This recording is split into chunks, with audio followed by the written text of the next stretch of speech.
This is the second in a series of special episodes that are directly about my own health. The previous episode was on the lab data that I used to come to the hypothesis that I have a combination of genetic predispositions to biotin deficiency, as well as one or possibly as many as three different moderate defects in fatty acid metabolism, possibly affecting the respiratory chain. And what I'm now going to go through with you is a series of self experiments that I did up on myself, purposefully uh, withholding trying to solve any of these problems for a period of about 4 months, where I had as my primary purpose to better understand them. And I'll explain in more detail why I did this momentarily. This is a graphically heavy data set type of episode. And so it may be advantageous to you to watch rather than listen. But I will be trying to explain any graphs that I present as well as I can for people who are both watching and listening. What I discovered in these series of experiments is that the primary abnormalities in my metabolism in the period prior to biotin supplementation, and currently I've actually finished my stage 1 biotin loading, which will be covered in the next episode. But this episode covers the pre-biotin investigation of the primary abnormalities in my metabolism, which I discovered were: number one, 15 minutes of a paradoxical rise in ketones after eating rice. And you may think that 15 minutes of anything is trivial, but I'll explain to you why it's not, and why it is important and very significant. Number two, a paradoxical rise in lactate during the fasting state that is suppressed by my meals, which is the opposite of what should happen. And number three, a massively outsized lactate response to drinking alcohol. The first two were provoked by an 18-hour fast, and the last was provoked by undereating prior to the alcohol. And these all support a deficiency in the biotin-dependent enzyme pyruvate carboxylase. Most of the data that I'm going to present to you is relevant to the enzyme pyruvate carboxylase, and so it should be noted that not only can a biotin deficiency impact this enzyme, but also you can have a genetic deficiency impacting that enzyme that may or may not be biotin responsive. My suspicion is that they're all biotin responsive at the right dose, but we don't know that for sure. And then you can also have a manganese deficiency, and you can also have oxalate toxicity that all can impair the activity of this enzyme. Incredibly important enzyme that I'll explain to you in much more detail soon. So this is a long episode, and if your time is limited, you might want to just click in the description, go to the written version of this on my Substack that is fully referenced, and just scroll right down to the bottom line. But there are some major reasons why you should commit some time to watching or listening to this entire episode. Number one, it serves as a crash course on the most relevant biochemistry of glucose, ketones, lactate, and ethanol across contexts that include general health, diabetes, infancy, and pregnancy. Number two, it includes a literature review of all of the relevant normal data that pertain to my experiments. Number three, for example, or rather 2A, for example, what usually happens to lactate during fasting? 2B, what is the normal response of ketones to glucose tolerance test at the 15-minute mark? 2C, how high should you expect your lactate to go when you drink vodka, bourbon, or beer?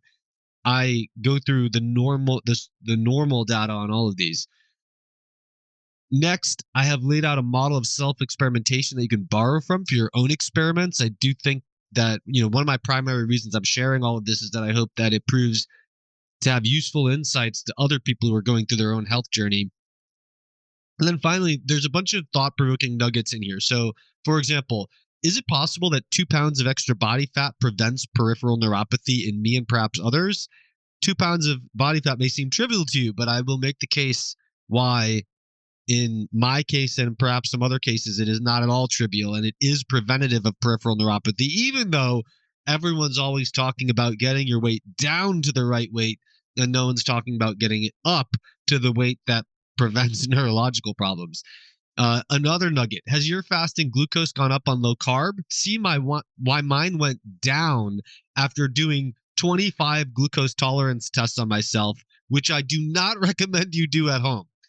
But see why my fasting glucose went down blasting myself with dextrose powder.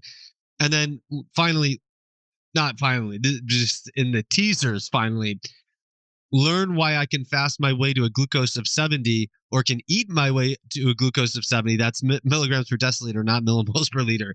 And why I would choose to eat my way there every time. Okay.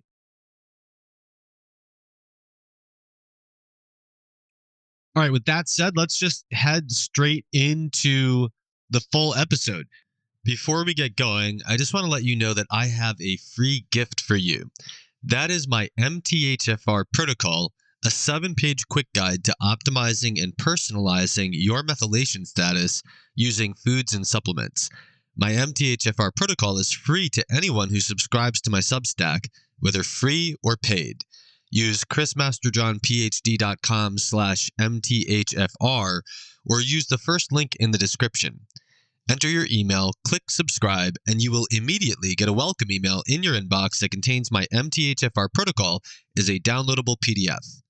I hope you find your free gift useful and enjoy it. Once again, that's chrismasterjohnphd.com/MTHFR. So as I wrote in Getting to the Bottom of My Health, Biotin and VLCAD, last summer I decided to get very serious about biochemical optimization after a bout of stress and undereating-induced peripheral neuropathy served as the straw that broke the camel's back. This was the camel of my relative indifference towards my 20-year suspicion that I have an underlying genetic impairment in my metabolism that is or are, there may be one or several, that is or are strongly affected by diet, yet which I still hadn't gotten to the bottom of. I drew my first labs as a series of blood nutrient concentrations from LabCorp on September 9th of last year. On September 18th, I received the results. They suggested to me that I was in a mildly biotin deficient state and that I perhaps had spent most of my life going in and out of various degrees of biotin deficiency depending on my diet and supplements. As I wrote about in Getting to the Bottom of My Health, Biotin and VLCAD, labs that came in over the next several months ultimately led me to revise my hypothesis to include an impairment in one or both of two enzymes in fatty acid oxidation that might make me a candidate for high-dose riboflavin and or for a low-fat diet supplemented with fatty acids of 8 or fewer carbons. I'll interject right now to say that now that I've actually completed my stage 1 biotin loading, the results have convinced me that a genetic mutation that I found with whole genome sequencing in ACAD9, which can cause a respiratory chain disorder, that I previously had dismissed based on my data, my current set of data now convinced me that that is relevant. So I will expand this to say that there are 3 enzymes in fatty acid oxidation that I believe might be impacted, and one of those has a dual role in supporting the function and actually the physical building of the respiratory chain in the mitochondria. All right, so since I now suspect that there are several separate problems under the hood to deal with, I'm titling this not self-experiments in the mildly biotin deficient state, but self-experiments in the biochemically unoptimized state, to leave open the final conclusions of exactly what biochemical optimization would entail until my investigations are finished. Herein, I document the self-experiments I did at home during this period, looking for the correlates of my apparent intolerance of fasting and undereating, and for biochemical evidence of biotin deficiency, such as paradoxical postprandial ketogenesis, where ketones rise in response to eating carbs, and glucose intolerance that is otherwise prevented by co-ingestion of protein, which I believe would occur in a biotin deficiency for the reasons that I outlined in months ago in my article, High Protein, You Need More Biotin. As you read this, you might ask yourself, why did he bother with all of this? Why not just supplement with biotin? There are several reasons. Number 1, there isn't any direct evidence in the literature that biotin levels towards the bottom of the normal range cause problems. There also isn't any reason to doubt that they do cause problems, and most likely my biotin levels had been lower than the normal range in the past. But if I could show that I had biochemical abnormalities that are fixed by biotin, this could serve to make me more confident as well as to convince others to look for low normal levels of biotin and to take them seriously when found. Number 2, If my hunch was right, that I had stumbled on something that so centrally explained the last 40 years of my health and was the holy grail of genetics I'd been imagining existed in the 20 years since my catastrophic collision with veganism, then I wanted to know as much as possible about this centrally important part of me. Number four, the more convincing the data, the more motivated I would be to keep up my biotin supplementation in the future or to keep up with whatever other strategy my data would drive me toward once I inevitably started questioning whether I really needed it at some point down the line. Number five, few people struggle with health issues that also have my nutritional biochemistry expertise and analytical strengths. So, diving this deep into my own health using that experience and analytical strength could offer unique insights that could be useful to others trying to help themselves or their clients and their patients. And then lastly, I thrive on experimentation and analysis. I'm in my natural home when performing experiments. Think of this as a cure for whatever I'm missing having left academia. All right. So, in this episode, we're going to be covering the initial observation period where I make observations of abnormalities with lactate, ketogenesis in response to rice, the possibility of protein mitigated glucose intolerance, and a paradoxical rise of lactate in the fasting state. Then in the second section, we're going to cover my randomized controlled trials. And these include just my general approach to them, my methodology, the 4 hypotheses to be tested, and then the 3 trials that address those hypotheses that are all hypotheses built out of the observational period. And then finally, I'm going to come back to the Have a Beer with Masterjohn episode that I did. I'm going to show you the cortisol data that previously, if you watched that, you only saw me take the cortisol. You only saw me suck on the swab for the salivary cortisol measurement. Never got to see the data. And then I'm going to go into great detail on why on earth my lactate spiked to 4 millimoles per liter from having a beer during that episode and what it means for the event last August when I developed peripheral neuropathy, having been very underfed and having a lively conversation over a beer. And I'll tie that into whether the beer may have contributed to the peripheral neuropathy in that state. And then we're going to tie it all together for the ultimate significance and meaning of all of these things and how this has informed me going forward. And so without further ado, let's dive right in. So I started by collecting some observations over the course of the first week, then used these observations to form my key hypotheses and to design randomized controlled trials to perform on myself in the style that I described in the article, How to Do a Proper Self-Experiment and Why Your N Doesn't Technically Equal 1. Then these experiments culminated in the final observation day where I tried to, as closely as possible, replicate the event that rose my concerns last summer in the live Have a Beer with Masterjohn video. And here is the initial observation period. So the event that had concerned me the most was the one that I described in Getting to the Bottom of My Health Biotin and VLCAD, the last episode, where my feet and hands started tingling while having a beer with friends around 7 p.m. after having only eaten a salad with eggs around 4 p.m. While I months later tried to replicate that scenario with much greater precision, my first question was whether I was becoming hypoglycemic in the evening if I went too long without eating.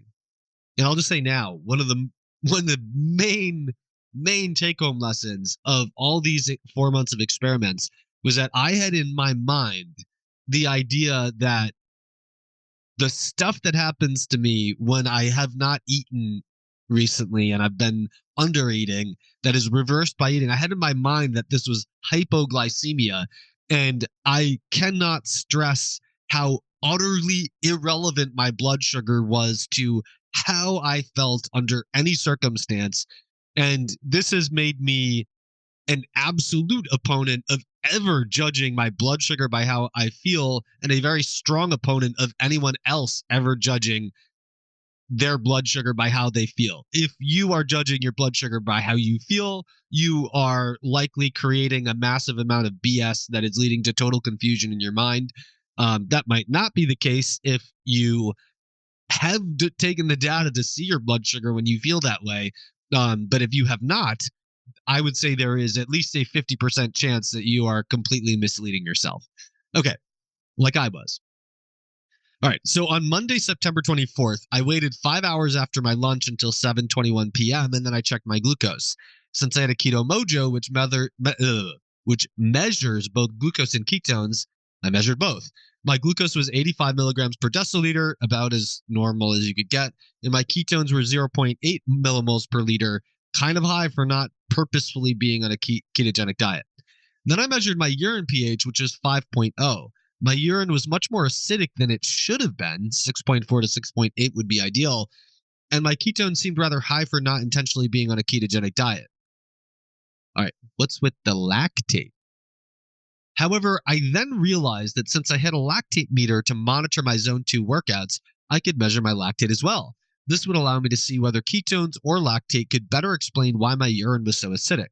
My lactate came out at 1.6 millimoles per liter, which I marked in my notes with a question mark, because it was way higher than I would have expected.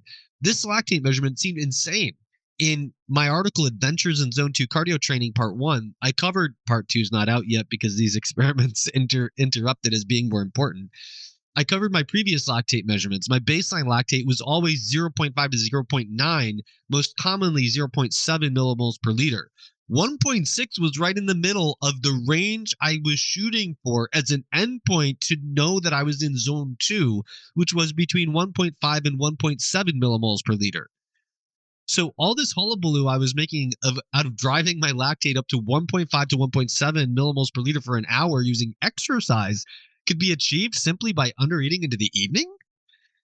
I usually did my workouts in the morning. Maybe lactate typically rises at night? Probably not. In meta-analysis, and all the references that I cite herein are all linked directly in the Substack article version of this episode. If you click the link in the description, you will make your way there, and then you can just click all the links if you want to follow up any of the references. So in any case, in meta-analysis, lactate runs slightly higher in the morning without clear evidence of a circadian effect. So probably isn't normal to rise at night. Now, maybe lactate typically rises during fasting.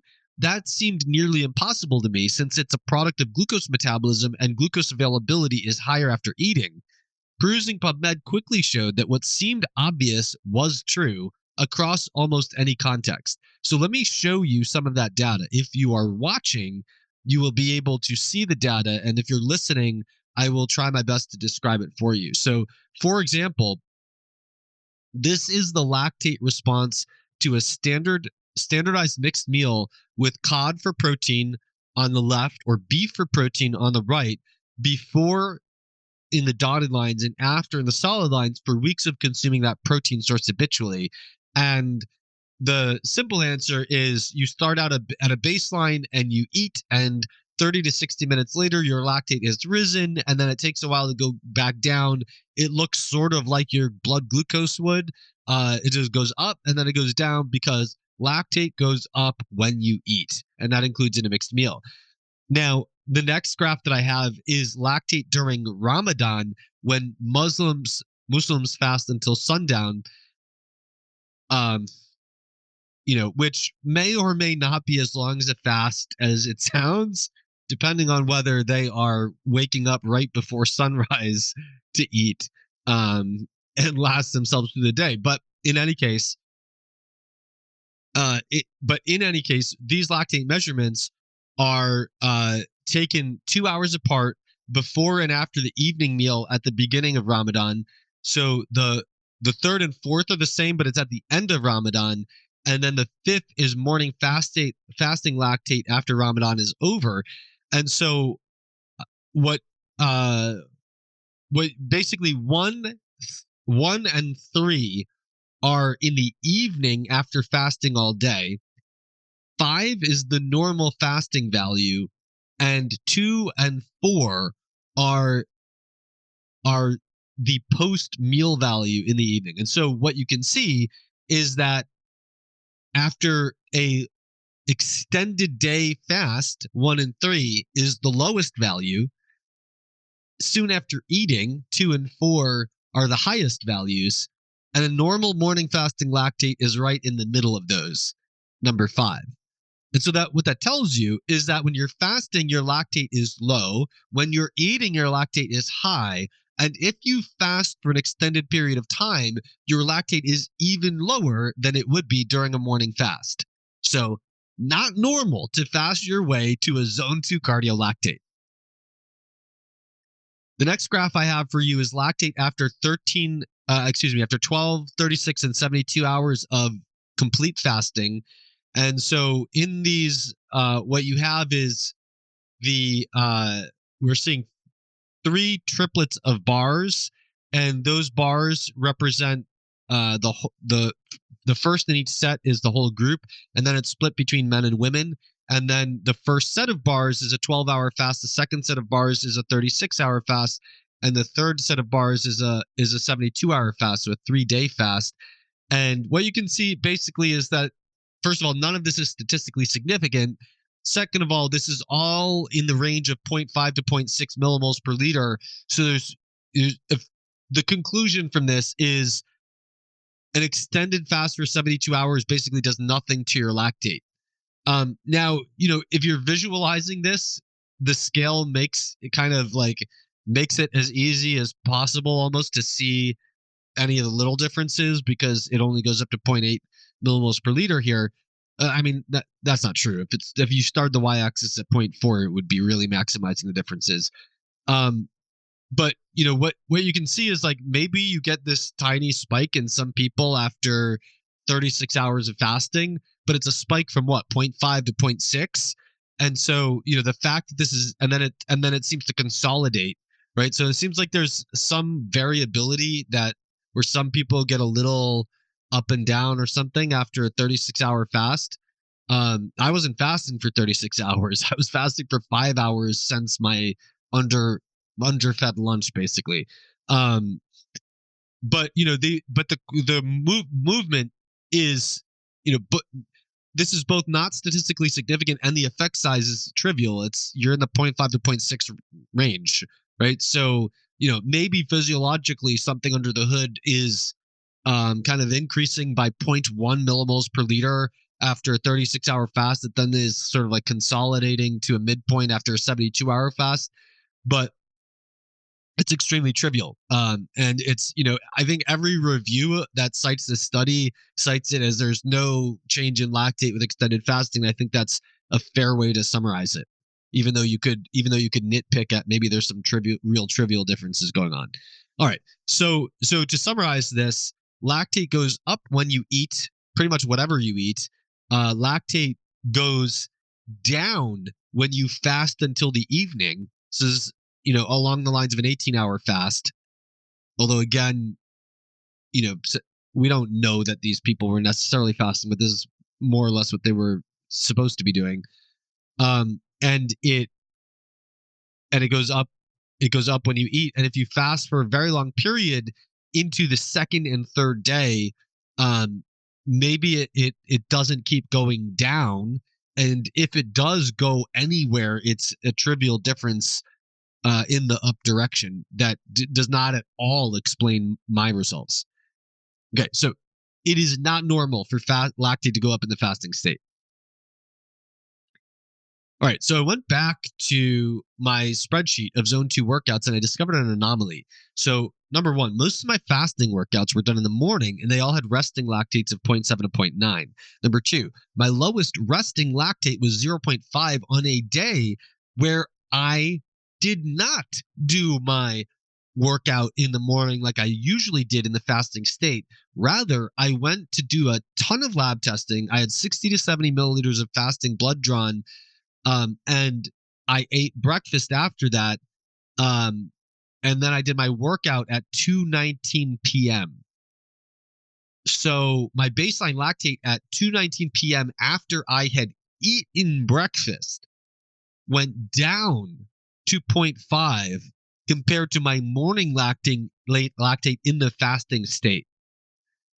That also makes no sense based on the normal data I showed you. Then third, my highest resting lactate was one that never made it into my zone 2 article at all because it was my first time using the meter and I got a bunch of errors and I was like, my God, I've wasted $6.75 on strips that I gotta throw away. Boy, did I have no idea how much money I was going to spend on testing as this progressed.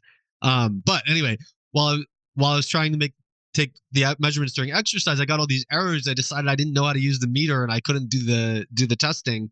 And so that workout just basically went in the trash bin, but I saved the data in the spreadsheet. And that was the latest fasting workout that I did, done at 12:25 p.m. And my lactate was 1.2 millimoles per liter. So, while the sample size here was extremely limited, it was consistent with a paradoxical rise of lactate in the fasting state.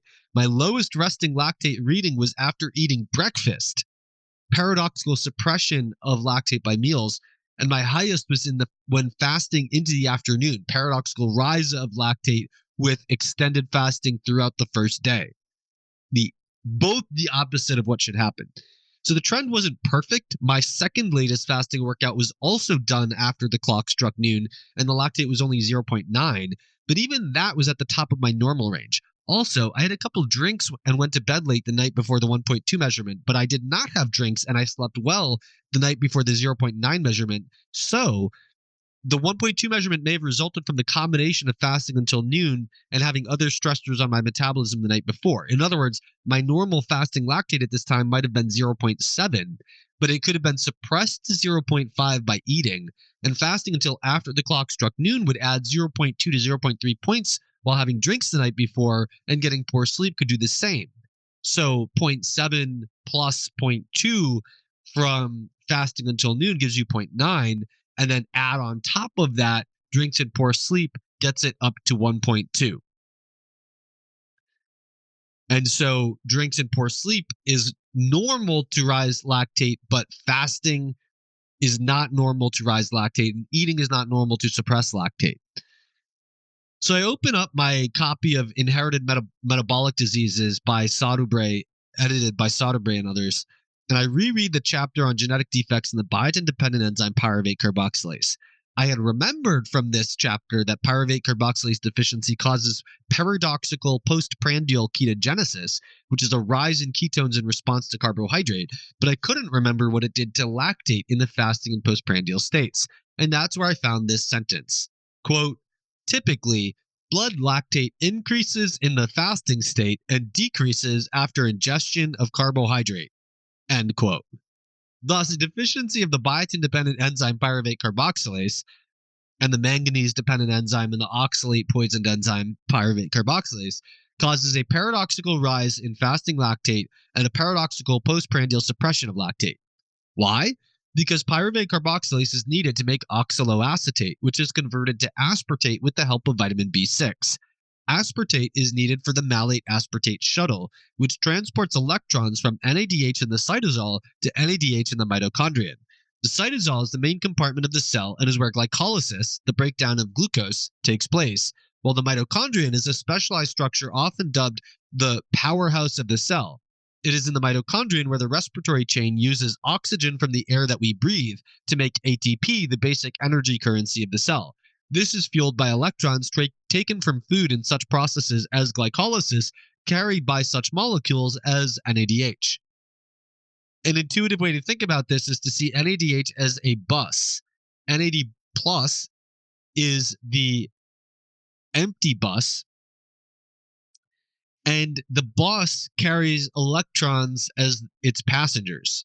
So if NAD plus is the empty bus, when the bus is full of passengers, it becomes NADH. And so think of the neutralization of that plus and the H in NADH being the passengers that are loaded on the bus. When you don't see the H and you see the plus, NAD plus, that's the empty bus. Okay, so glycolysis removes electrons from glucose as it rips it in half to form two molecules of pyruvate. These electrons need to be loaded onto the NAD plus bus to form NADH, the full bus. NADH needs to shuttle its electron passengers to the mitochondrion so that the empty bus, NAD plus, can come back to glycolysis and keep it running. If you live in a city, you might think of this as a shuttle line that's connecting two larger bus lines or train lines. The only way that you're going to keep the train running is if you can shuttle the passengers off and get them to the next one so that the train can empty its passengers and can keep running and keep taking in more passengers from whatever it's usually supposed to do. So you can think of glycolysis as a main line. You can think of the respiratory chain in the mitochondrion as another main line, and you have to shuttle all the passengers from glycolysis into the mitochondria if you want glycolysis to keep running, because otherwise there won't be any empty trains to pick up any passengers in the glycolysis line. Okay, the electrons move from glucose to cytosolic NAD+. The cytosol is the main compartment of the cell where glycolysis is taking place. So the electrons move from glucose to cytosolic NAD+, forming cytosolic NADH. Then the electrons move from cytosolic NADH to the malate aspartate shuttle, reforming cytosolic NAD+. Cytosolic NAD+ being reformed allows the glycolysis chain to keep running. Okay. Then the electrons now are on the malate aspartate shuttle. They then take the shuttle to the mitochondrial NAD+, which is the other main line, thereby forming mitochondrial NADH, meaning the passengers are now loaded onto the mitochondrial NAD+ transport line. Okay. So the electrons now that came from glucose, they're now on mitochondrial NADH. Now they have to be delivered to the respiratory chain, forming mitochondrial NAD+ to keep the mitochondrial lane running. The respiratory chain uses them to make ATP. So you've made ATP, and you've regenerated cytosolic NAD+ to keep glycolysis running, and you've regenerated mitochondrial NAD+ to keep all the mitochondrial systems running. Now, without the malate aspartate shuttle, those electrons get stuck in the cytosol. They never get shuttled from one compartment to the next, and the only way to remove them is for NADH to dump its electron passengers onto pyruvate and form lactate. This converts NADH to NAD+ and allows glycolysis to continue running. However, you don't want to do this under ordinary circumstances, except in certain tissues, including the brain and the lens of the eye and the red blood cell and so on. Because you generally otherwise don't want to do this, because it comes at the expense of greater acidity in the cytosol, which requires lactate to be consumed by nearby cells. So for example, in slow twitch muscle fibers, during a zone 2 cardio workout, your slow twitch muscle fibers will consume the lactate made by the fast twitch muscle fibers. In the brain, this is very normal to make lactate, and neurons consume it when astrocytes make it. But if your muscles, for example, are making too much lactate and the slow twitch fibers are not able to gobble it all up, the excess will have to be delivered to the liver to be converted to glucose in what's called the Cori cycle, which makes the glucose go back to the muscle to consume it. And that generally is going to happen during high intensity exercise that causes a very large rise in your blood lactate levels. And that comes at the expense of creating a major energy deficit in the liver that has to be made up for during rest. Ordinarily, lactate rises during exercise because the demand for this is normal, right? This is not me. This is what happens normally. Lactate rises during exercise because the demand for glycolysis is exceeding the capacity of the mitochondrial respiratory chain to use oxygen to oxidize NADH to NAD+. If this energy stuff goes over your head, I highly recommend going to my master class with Masterjohn Energy Metabolism. This particular part is covered in lesson 15 of my energy metabolism class. Okay, so that normally when your blood lactate goes up, it's because you're exercising in a way that makes the demand for glycolysis exceed the capacity of the respiratory chain. However, pyruvate carboxylase deficiency raises lactate because there's not enough aspartate to move electrons from cytosolic NADH to mitochondrial NADH, which makes the oxygen in the respiratory chain helpless and irrelevant, right? The reason lactate goes up is simply because the electrons can't move to the mitochondrion. Now, an interesting side note to this is that those of you who understand biochemistry and do a lot of lab testing might think of things like the lactate to pyruvate ratio or the beta hydroxybutyrate to acetoacetate ratio to judge the redox state of the cell or the cytosol or the mitochondrion. And this is a case where the cytosolic redox state will massively diverge from the mitochondrial redox state because the electrons are stuck in the cytosol, which makes the cytosol heavily reduced and the mitochondrion heavily oxidized. So you'll get completely opposite signals from measuring in the biotin deficient state or the manganese deficient state or the oxalate toxic state. You'll get highly divergent signals from the lactate pyruvate ratio as you will get from the beta hydroxybutyrate to acetoacetate level. We're going to cover that in great detail in the next episode on my biotin loading, on my stage 1 biotin loading phase. Okay. So the reason all of this gets worse in the fasting state in pyruvate carboxylase deficiency is because when you eat, you consume the following. Number 1, aspartate itself in the protein that you eat. Number 2, other amino acids that I dubbed biotin sparing. In my article, High Protein, You Need More Biotin, which can be converted to aspartate through the citric acid cycle. And then glucose, which if there is any residual pyruvate carboxylase deficiency, can generate some aspartate, even if the amount it can generate is much less than it would be with normal pyruvate carboxylase activity. Now, with that said, it seems more obvious to me that protein would suppress lactate than that glucose would. Even if glucose can generate some aspartate, it will generate even more flux through glycolysis. And if pyruvate carboxylase is deficient, it's hard to imagine that the rise in aspartate after consuming glucose alone would be sufficient to handle the increased load of pyruvate. I tried chasing down the references from the textbook, and I could not find anything demonstrating lactate going down after carbohydrate administration. And when I put my article together, I found one paper from 1977 addressing this. A pyruvate carboxylase deficiency patient had very elevated fasting lactate at just under 8 millimoles per liter. However, an intravenous bolus of glucose caused lactate to go up even further, not fall. It did, however, cause her total ketones, acetoacetate plus beta hydroxybutyrate, to rise from 1.5 to 2.6 over the course of 5 to 10 minutes, after which they began falling at some unmeasured point prior to 30 minutes. I'm going to be showing you this graph in a little bit when we get into this in more detail. While she was in the hospital, her lactate was highest when being fed regularly with intravenous glucose and lowest when fed the largest amount of protein. And she unfortunately died at home when she was 14 months old as a result of metabolic acidosis.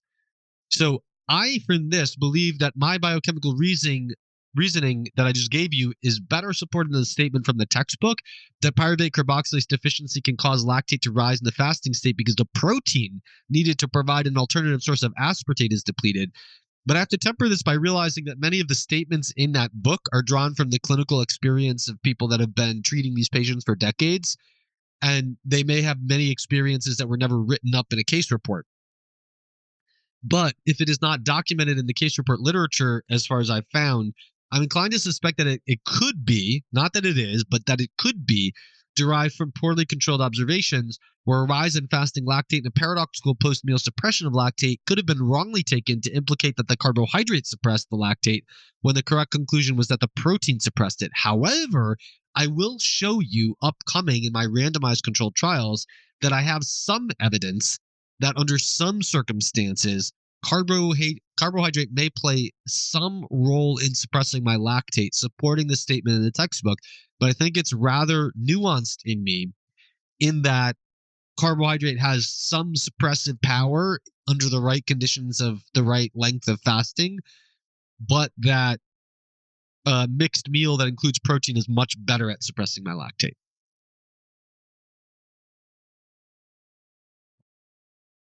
All right. So now let's look at my response to fasting. I'm sorry to interrupt you, but it's only going to be a second. I just want to remind you that I have a free gift for you. That is my MTHFR Protocol, a 7-page quick guide to optimizing and personalizing your methylation status using foods and supplements. My MTHFR Protocol is free to anyone who subscribes to my Substack, whether free or paid. Use chrismasterjohnphd.com/MTHFR or use the first link in the description. Enter your email, click subscribe, and you will immediately get a welcome email in your inbox that contains my MTHFR protocol as a downloadable PDF. I hope you enjoy your free gift and find it useful. Once again, that's chrismasterjohnphd.com/MTHFR. And with that, back to the episode. Okay, my next step was to examine my metabolic response to typical days eating regularly spaced meals and the days where I fasted until the evening, while looking out for signs that the fasting could elicit peripheral neuropathy and for opportunities to find postprandial ketogenesis and glucose intolerance that could be prevented by eating protein. On Wednesday and Thursday of the same week, I fasted until after 4 p.m. and then tested my response to a bolus of carbohydrate. On both days, I found that while I was fasting, I could provoke the pins and needles in my hands and feet by sitting on my couch reading or by working at my computer in a chair, but that I would not be able to provoke this after I had eaten, and that I would not be able to provoke it if I sat outside in the sun and read in an active stance. The active stance is with an erect posture, lightly driving my feet into the ground, and I believe that active stance reduced the pressure of my butt against the chair that I was using, and that eating provided my nervous system with the energy that it needed to function normally, even in the presence of the physical pressure caused by fully relaxed sitting. In other words, I required two conditions to be present in order to observe the peripheral neuropathy. There had to be enough pressure of my butt against the chair to stress the nerves, and there also had to be a state of energy deficiency caused by undereating or not eating. Fasting also gave me mild short-term memory loss, made my brain feel hungry, and made me feel like I could take in information but not actively analyze it. My fasting allowed coffee with stevia and cream. My glucose was between 81 and 104 while fasting. My highest waking glucose was 96. Generally, the waking measurements were in the 80s, and only one fasting measurement was higher than that at 104. My glucose tended to go up and down throughout the fasting period with no clear direction. Between waking and my last measurement after 4 p.m., by complete contrast to the glucose, my ketones rose linearly from 0.4 to 0.9 on the first day and from 0.3 to 1.1 on the second day. I didn't have lactate strips on the morning of the first day, but on the second day, my lactate rose from 0.7 at waking to 1.1 at the last measurement. Thus, the main change during fasting were that my ketones and my lactate went up.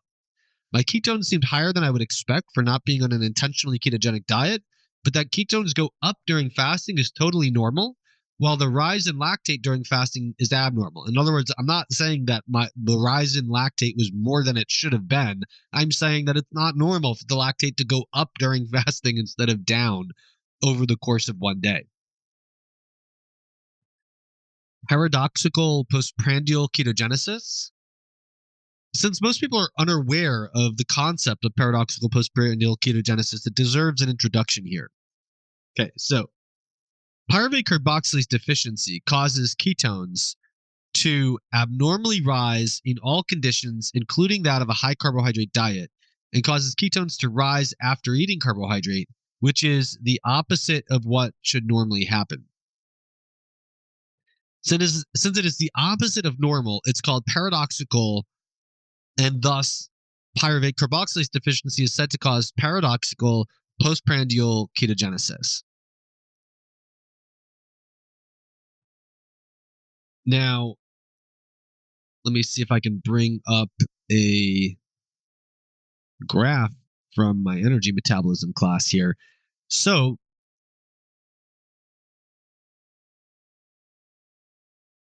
no, let's scratch that. Okay, so if you want more detail on this, on what I'm about to say, I would head to lesson 32 of my energy metabolism class.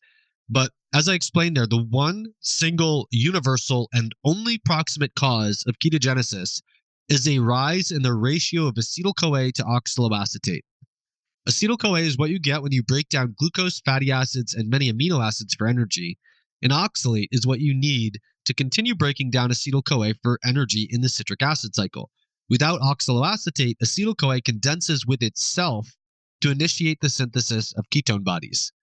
The normal reason a rise in the ratio of acetyl-CoA to oxaloacetate happens is that during fasting or carbohydrate restriction, increased fatty acids are delivered to the liver, where beta oxidation produces acetyl-CoA from them, while oxaloacetate is used up by the liver to make glucose and export it to the rest of the body.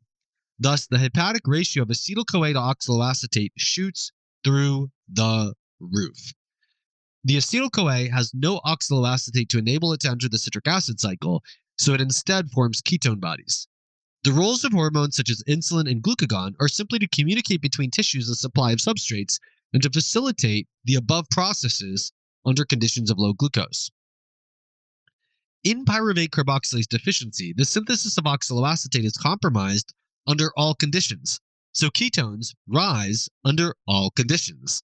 The normal effect of carbohydrate is to generate as much oxaloacetate as is needed to allow any acetyl-CoA present to enter the citric acid cycle. Hence, the normal effect of carbohydrate is to suppress ketogenesis.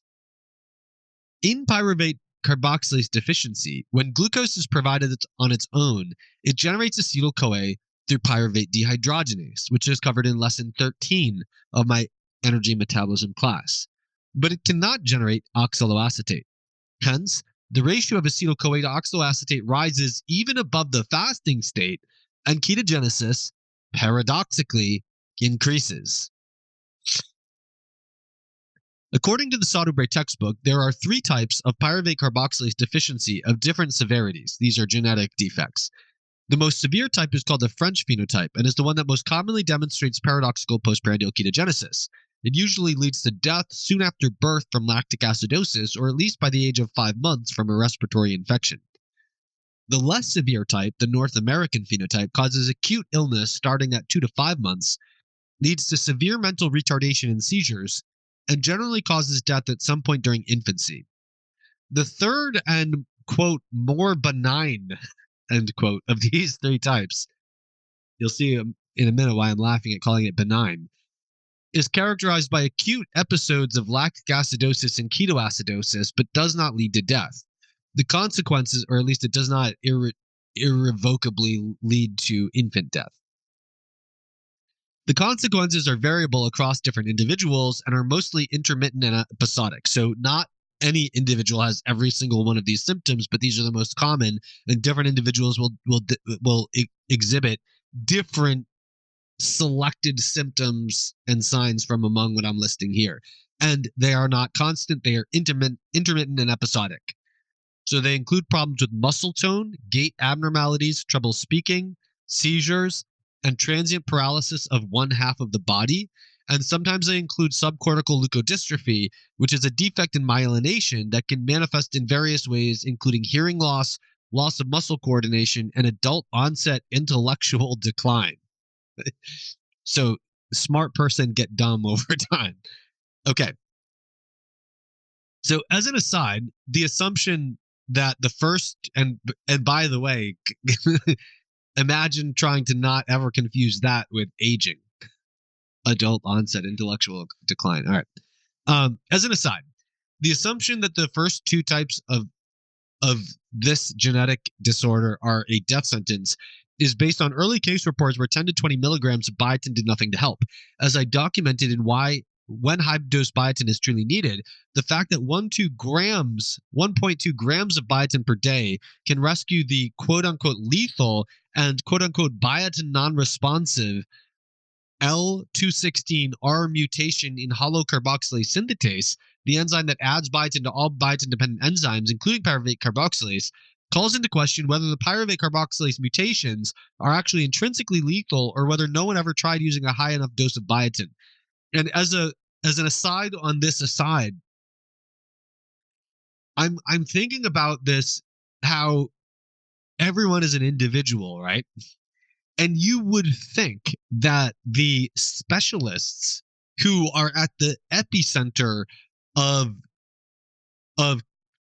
finding and treating rare genetic defects that hit 1 in 200,000 people, that these people more than anyone would appreciate how no one person is like the other, right? And so what's shocking to me is that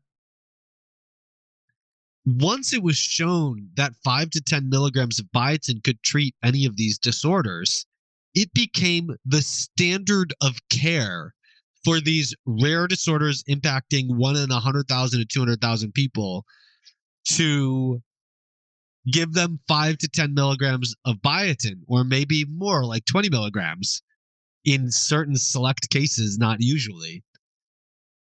And then if that did not work, they bifurcated the diagnosis into the biotin response, they did this with all the vitamins. So the vitamin responsive versus the vitamin non-responsive versions of the disorder, right? So if you go to a textbook on this, they're going to divide disorders into untreatable ones and vitamin responsive ones, and then specific disorders that, like in biotin-dependent enzymes, you'll have the biotin responsive phenotype and the biotin non-responsive phenotype, or you'll have, some of the enzymes are biotin responsive and some of them aren't.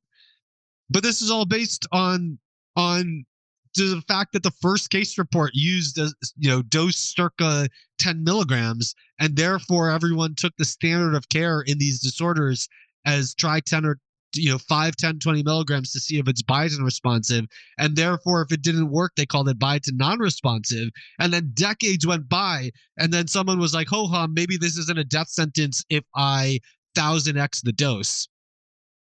And lo and behold, it's not a death sentence if you 1000x the dose.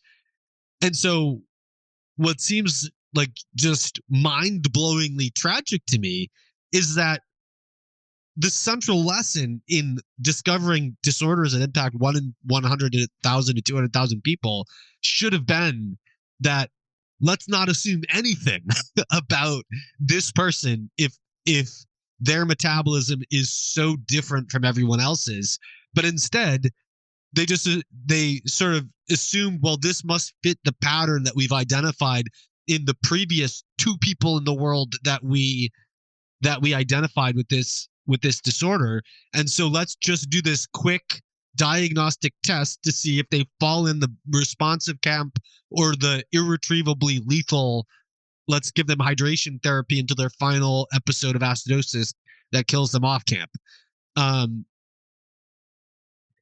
And so I'm sorry, it's just mind blowing to think about how even in the treatment of these exceedingly rare disorders, the idea that everyone's got to be funneled into a particular pattern, I think probably caused many people to die that could have otherwise been rescued.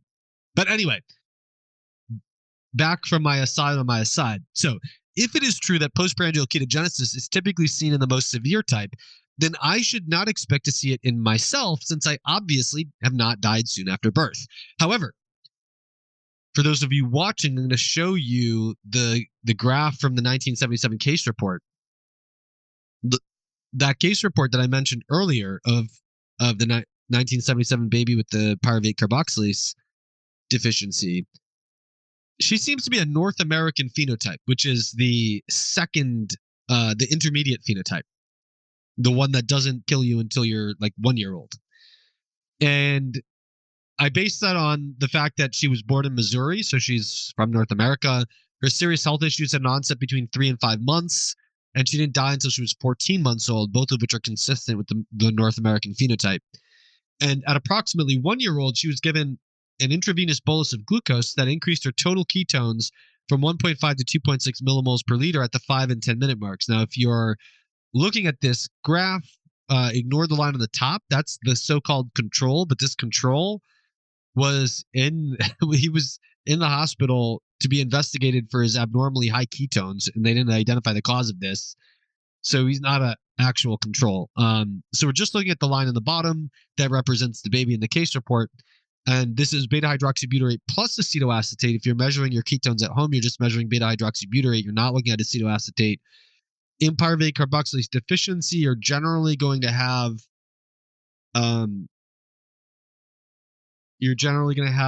beta hydroxybutyrate representing maybe half of this, whereas it might be higher in someone who doesn't have a pyruvate carboxylase deficiency. So if you were measuring this at home, you would probably cut all these numbers in half if you were trying to compare your numbers to hers. But in any case, her total ketones start at 1.5 and they go up to 2.6 at the 10-minute mark. They're almost at 2.6 at the 5-minute mark. And they didn't measure her ketones between 10 and 30 minutes. So at some point between 10 and 30 minutes, her ketones started declining.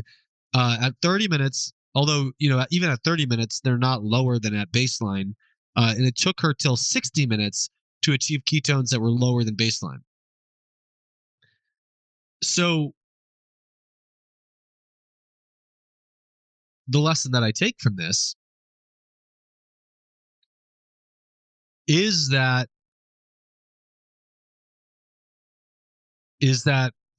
10 to 15 minutes of postprandial ketogenesis is, and not suppressing ketones to the 60-minute mark after a bolus of glucose, are signs of moderate pyruvate carboxylase deficiency.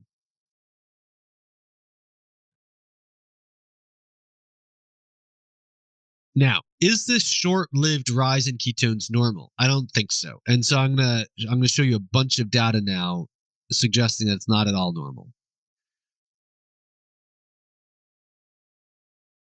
So these are the results after an intravenous bolus of 0.3 grams of glucose per kilogram body weight in first-degree relatives of type 2 diabetics and non-relative controls divided by European or South Asian ancestry. So European ancestry is the column in the middle, Asian ancestry is the column on the right. In each of the ancestries, you have the left is relatives of type 2 diabetics, and on the right, you have the healthy controls.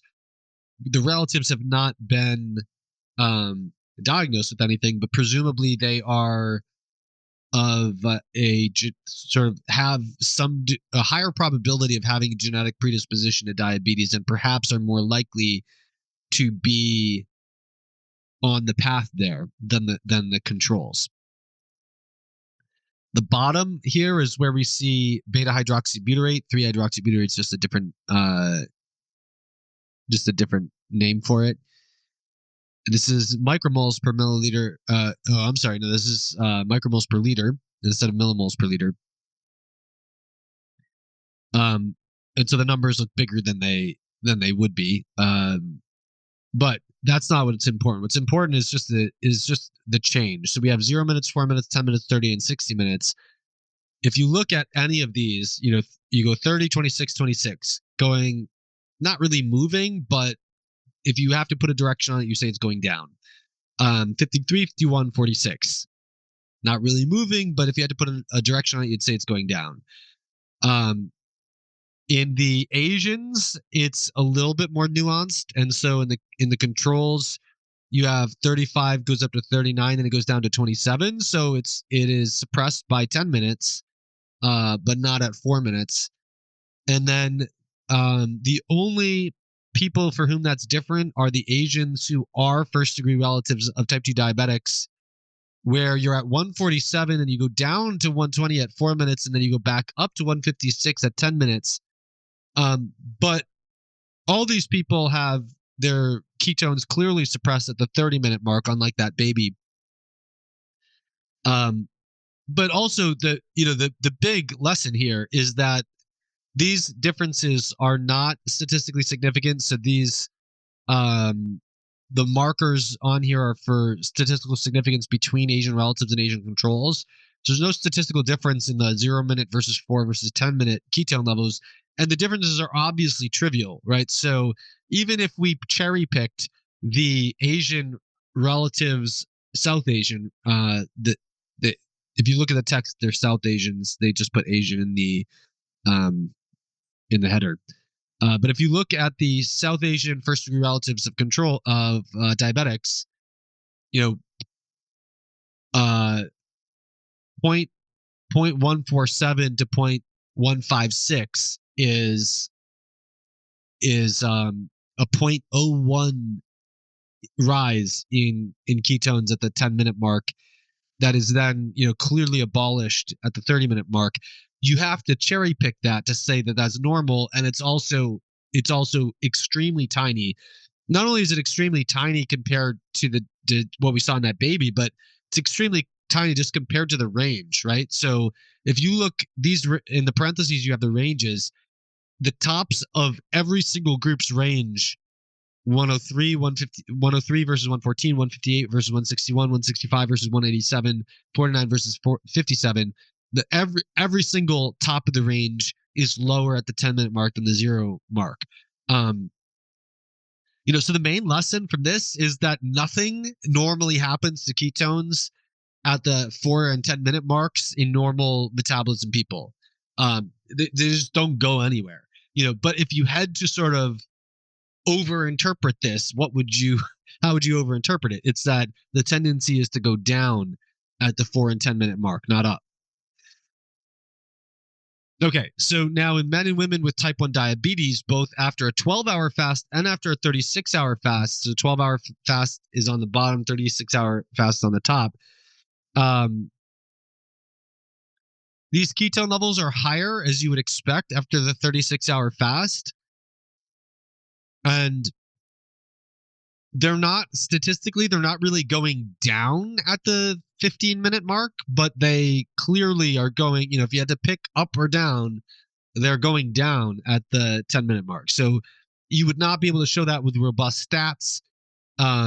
But clearly that it's betraying the fact that physiologically what's happening is by 15 minutes, you have the physiological stuff in place that is suppressing ketogenesis. And it takes you a little bit longer to see that robustly with the statistics. You clearly do not have some kind of rise being in ketones at the 15-minute mark that's being hidden by poor statistical power.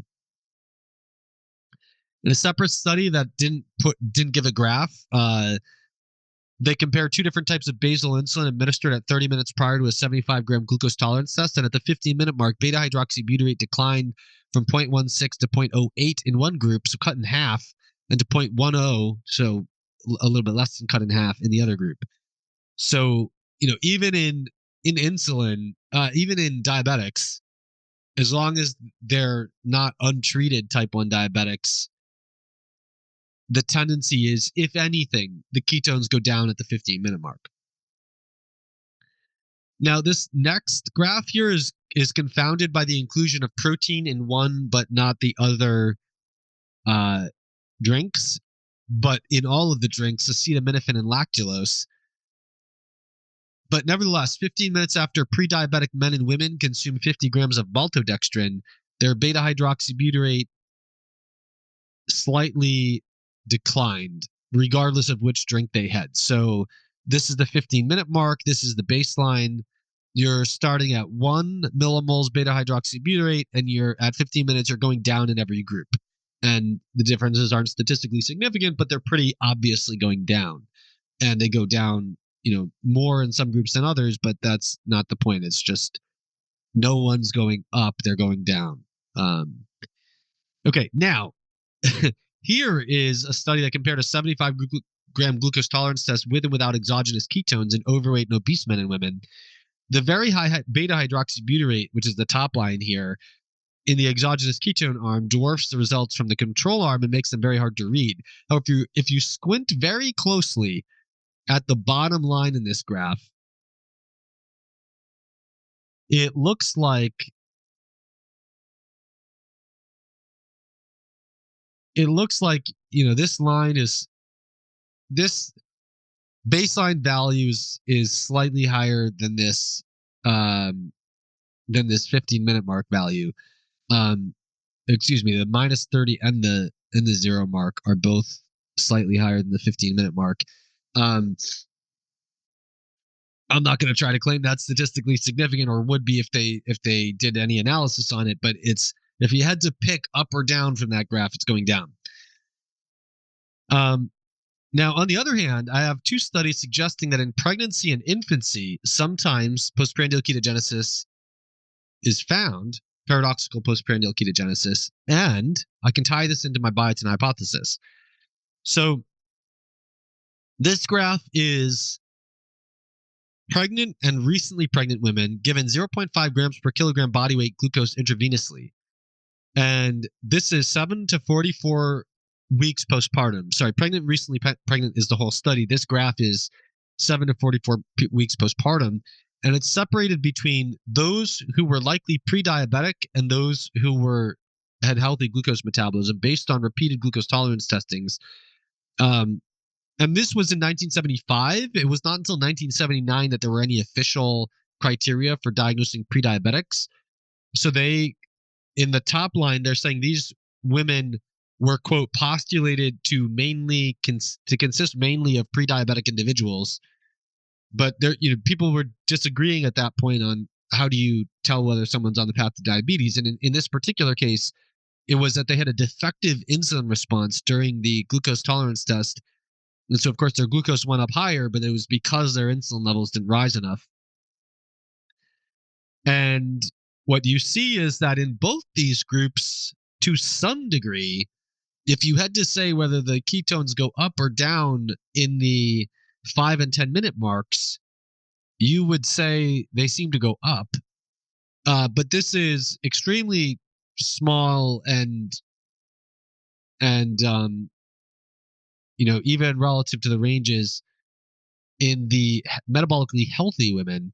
But in the postulated pre-diabetics, you have a pretty clear, I don't know if it would be statistically significant if they did the analysis on it that way, but a pretty clear rise at the 5 and 10 minute marks. And you start falling at the 20-minute mark, but you're still higher than baseline. And it's not until the 30-minute mark that you get lower than baseline in the pre-diabetic women for beta hydroxybutyrate. And so we have some mild degree of paradoxical postprandial ketogenesis in metabolically unhealthy mothers 7 to 44 weeks postpartum.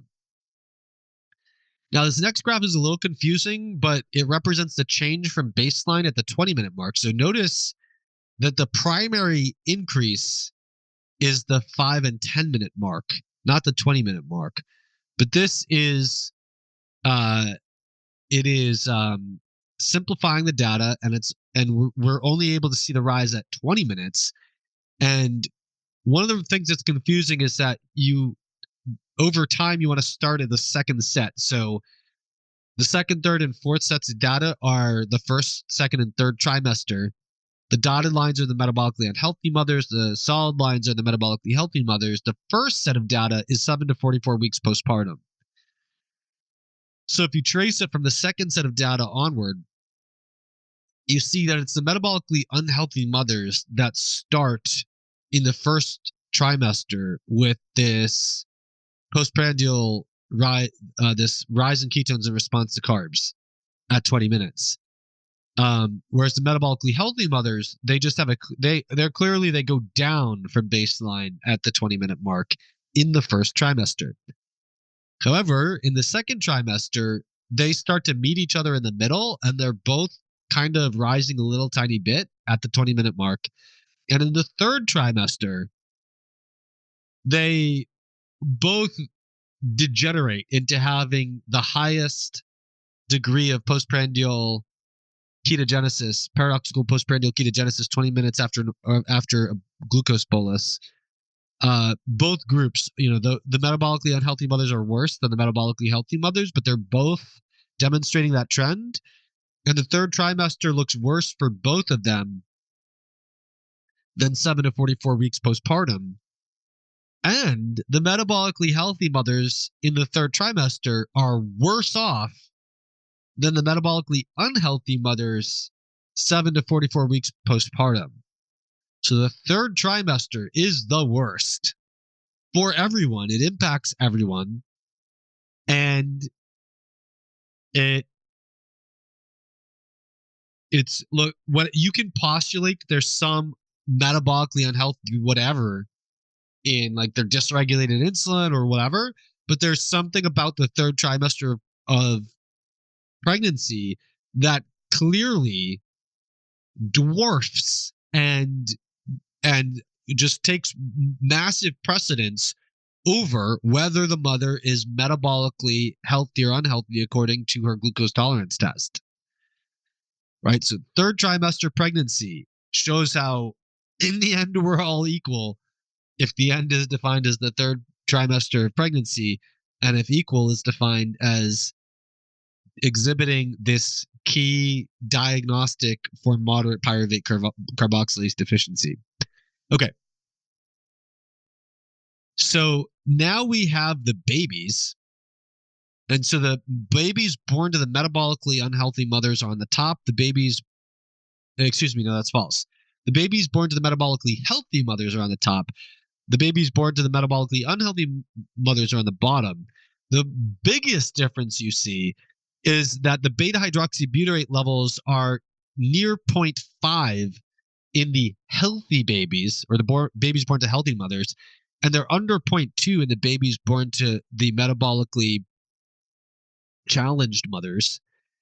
And this suggests that higher ketone levels maybe are a marker of being metabolically more healthy in an infant. And it's also interesting just because you can't ascribe this all just like as a simple metric of insulin resistance, because insulin resistance will make your ketones go up because insulin suppresses ketogenesis. So it's something that's it's something go deeper than just some standard insulin resistance. In any case, the paradoxical postprandial ketogenesis is maybe you see a little bit of it with these metabolically unhealthy infants, because it clearly their ketones aren't going down, the averages are going up, even though you would never get good stats on that, and they're not below baseline until the 60-minute mark, just like that pyruvate carboxylase patient from 1977 case report. Whereas the metabolically healthy babies, they start high with their ketones, they just go down the whole time.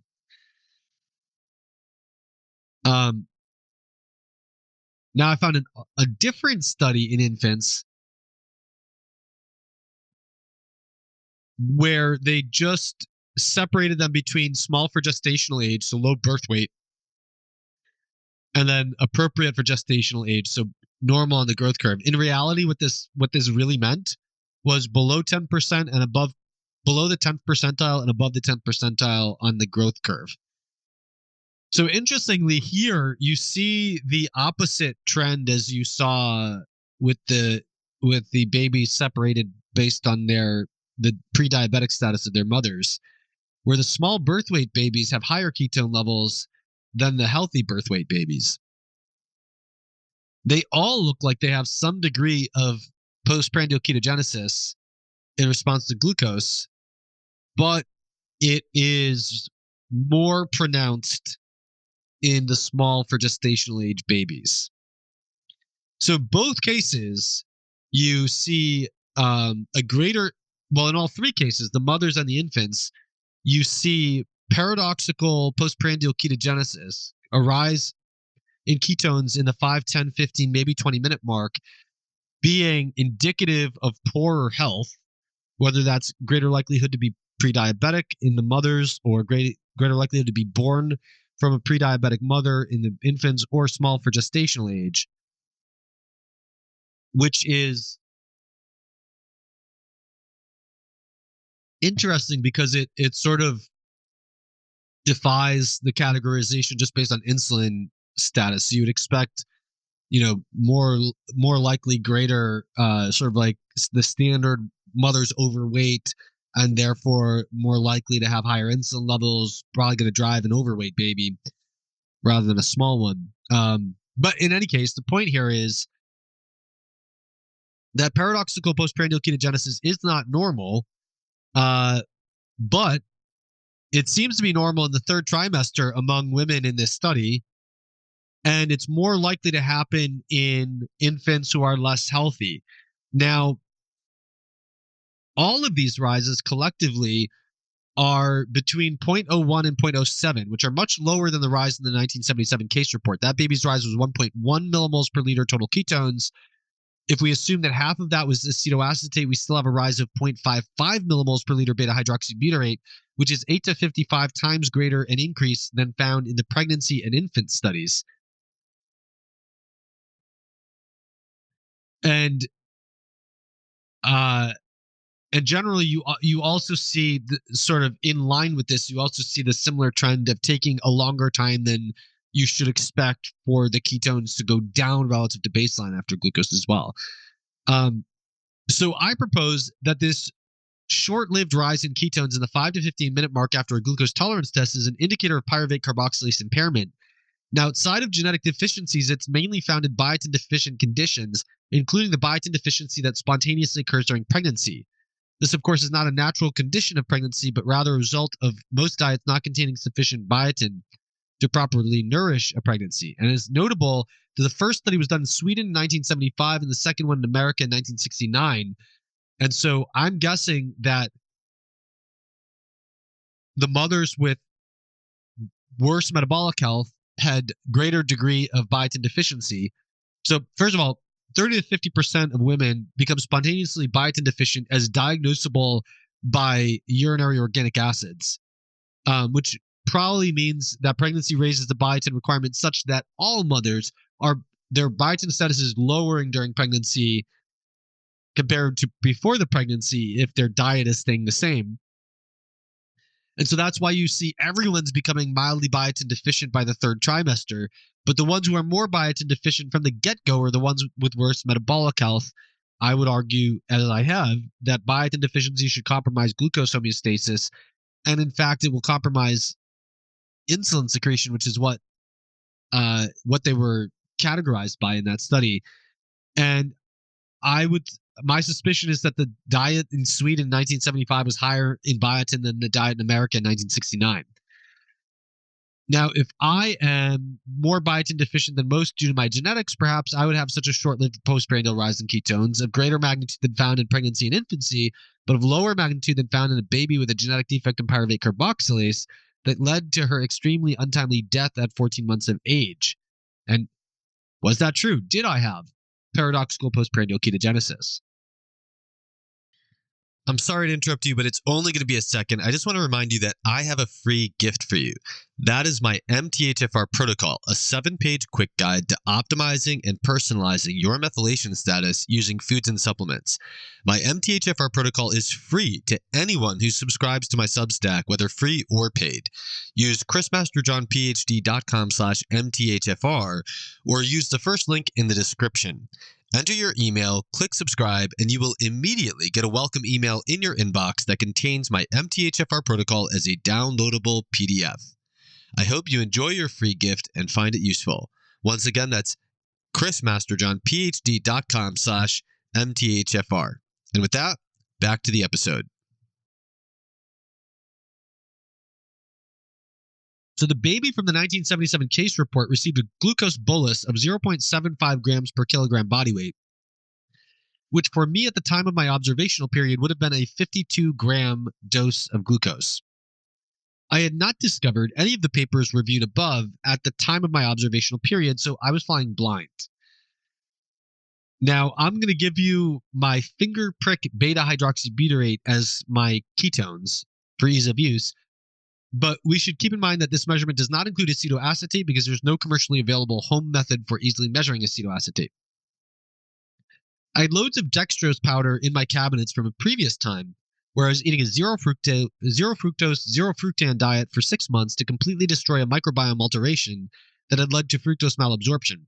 However, I felt uneasy about dosing myself with pure dextrose, so I wanted to get my feet wet using whole foods. I wound up scrambling together various sources of carbohydrate around in a rather sloppy manner. The first night, I combined 83 grams of cooked and cooled salted new potatoes and 31 grams of whole wheat sourdough toast, yielding an estimated 33 grams of total carbs. The second night, I combined 10 grams of dextrose with 27 grams of carbs from the potato and 13.5 grams of carb from maple syrup, providing approximately 50 grams of total carbs. In each case, about 2 grams of carbs came from fiber. Both of these were done after fasting till at least 4 p.m., and the second day I was fasting till about 5 p.m., with the exception of water and coffee with stevia and cream. Now I'll show you that data.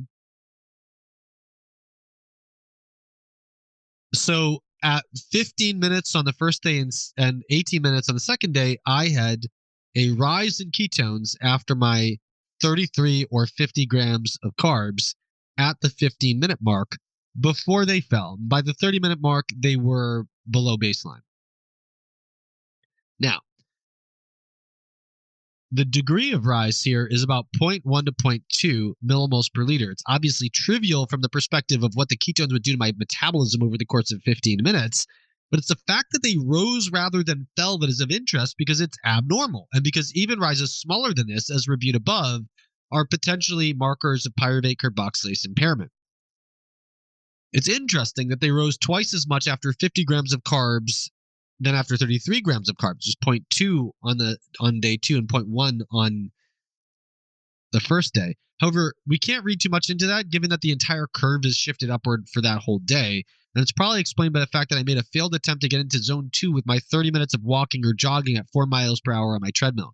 This day marks the transition period between my article on adventures in zone 2 cardio training And these experiments. So on this day, this was the day that I concluded that I could no longer, that I'd outgrown my office treadmill. I could no longer get my lactate to spike up by walking at the highest speed of my office treadmill.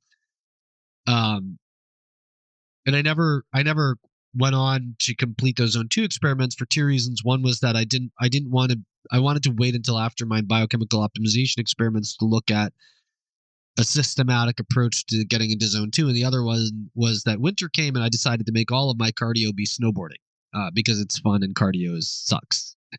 So anyway, um, so seeing this, I was cautious about making a conclusion. And what if it had been simply that it took 15 minutes for the glucose to begin suppressing my ketones? I hadn't looked at all these studies that I just showed you at this point, so I really didn't know what the normal response is, even though it seemed like it was abnormal to me. And I wanted to compare it to what would have happened if I kept fasting. But if we just take a look at my ketones throughout the day, what this shows is that they were increasing. So the red is day 1, the blue is day 2. They were increasing all day long up until the carb dose. But especially on day 2, where you had the stronger increase, you can see that there's a very clear inflection point where the slope of increase speeds up from the rest of the day. And this does appear to happen on the day 1 as well, with the lower increase and the lower carb dose, but it's nowhere near as obvious as with the day 2. On the other hand, the fact that I did the 30 minutes of the treadmill after my ketones were stable at 0.3 through the morning, and then did not measure them again until baseline before the carb load, we don't know whether this line of increase is really linear. I mean, maybe the ketones just spiked up after the treadmill, and then went kind of easy, or maybe it took a little while for them to start spiking up and this slope started back here somewhere. So this is why you do randomized control trials. Okay, so my observation made it look like my ketones were going up 15 minutes after a carb dose. This is the initial observation period before I started doing my trials. And I had not seen the data from the 1977 case report or those pregnancy and infancy studies. If I had, I would have looked at my ketones every 5 minutes for the first 15 minutes. Because I hadn't, I just took 15 minutes as an arbitrary early data point. I got lucky that it captured what turns out to be the abnormality from all of my review of the literature. I got completely lucky that it captured that, but I think I would have captured it better. I think I would have seen a bigger rise if I had measured it starting at the 5-minute mark and it included it at 10-minute mark. And if I did this again, I would include 5, 10, and 15-minute marks. And so because of that, and is also because of beta not measuring acetoacetate, my 0.1 to 0.2 rise is an underestimate of my real rise if I'm trying to compare it to the 1977 case report. In any case, I would need to verify this in a randomized controlled trial where I could directly compare the 15-minute rise in ketones after carbs to the 15-minute rise in ketones after continued fasting.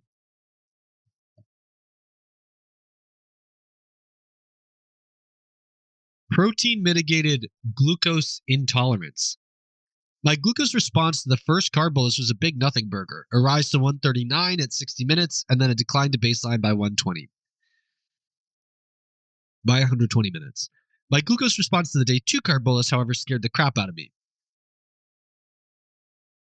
Showing that on the screen. My glucose rose to 213 milligrams per deciliter and then seemed to me, remember, I'm not looking at this graph while I'm finger pricking my blood glucose. I made this graph much later. So it seemed to me like it was going nowhere when it was 195 and it was 185. But if you look at this graph, it hit a peak and then it just spent the whole time in decline. But when it was 195 and it was 185, I was looking at it, I'm like, holy crap, this is not going anywhere. And it remained over 160 at the 2-hour mark. And it took 2.5 hours to fall below 140 and possibly as long as 3.5 hours to fully return to baseline. So I was defining baseline as under 100 and within 10 points of my original baseline, just expecting some variation around it. So there are so many things that make this ridiculously difficult to make any reasonable interpretation at all out of. Number one, I'm combining all these different carbs that have different glycemic responses, right? So this includes cooked and cooled potatoes along with 10 grams of dextrose powder and white rice and maple syrup, if I'm remembering everything right. So you have this fast acting dextrose powder, this almost as fast acting white rice, but a little bit slower. You have this long acting cooked and cooled potatoes. But then on top of that, I got scared that my glucose was so high, so I started trying to bring it down various ways. So I spent an hour walking at 2 miles an hour, and then I dosed myself with 20 grams of whey protein twice for a total of 40 grams. And while I was going through this, I was like, my walking is doing nothing. I'm going to start dosing whey protein. And so then I'm like, the whey protein is just obliterating it. So for months I had it because I didn't put the graph together. For a long time, I have in my head, I'm like, yeah, my glucose just went up, stayed there. And then I walked, it did nothing. And then I dosed myself with 40 grams of protein, it just came down. But that's not at all what happened once I draw out the graph. Like clearly you do have a faster downward sloping line that starts at the 90-minute mark. That's before I ever dosed the whey protein, right? So the whey protein doesn't look like it did jack in this here, because you have this slow decline. Then halfway through the walking, I have this fast decline, but I stopped walking and it still does the fast decline. It's just at the 90-minute mark, you got a faster decline. Now, the other problem with this is that I was on an average of 100 grams of carbs a day, going up and down depending on rest, exercise, work day, off day, etc. And my experiments show very clearly later on, my randomized controlled trials with 25 glucose tolerance tests show very clearly that I was not adapted to glucose because the carbohydrate diet in my diet was not sufficient for me to tolerate the addition of 50 extra grams of carbs. And I was very impressed by how rapidly I respond to repeated boluses of dextrose powder. And I'll show you that. All right, so the walking was based on this article that was written by a diabetic named Adam Brown, who reported that walking, presumably at 2 to 3 hours, reduced his blood sugar by an average of 1.1 milligrams per deciliter per minute. Mine went down about 34 milligrams per deciliter from an hour of walking at 2 miles an hour, which is basically slightly more than half of what Brown reported as an average, although it is within the range that he reported. It's just on the lower side of that range. So I may have been very wrong that walking was doing nothing to my blood glucose as it was happening to me. And then I did the 20 grams of protein, and it seemed like it had a dramatic effect from the graph. It doesn't look like it.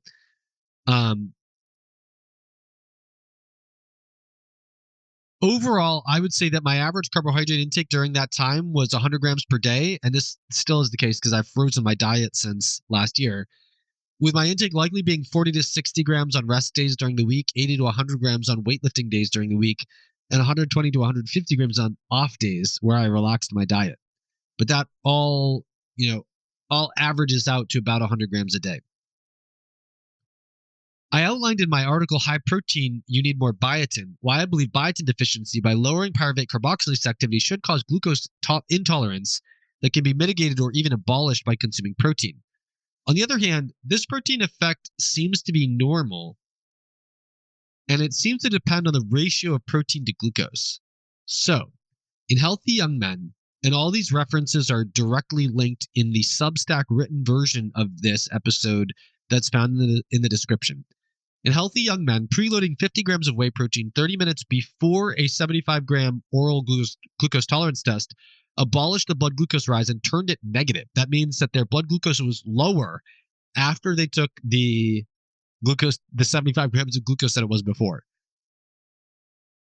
In healthy adults, 18 grams of whey protein blunted the glucose response by 56% when mixed into a drink containing 25 grams of glucose. In healthy normal weight, mostly male adults, 40 grams of whey protein blunted the glucose response by 32% when mixed into a drink containing 75 grams of glucose.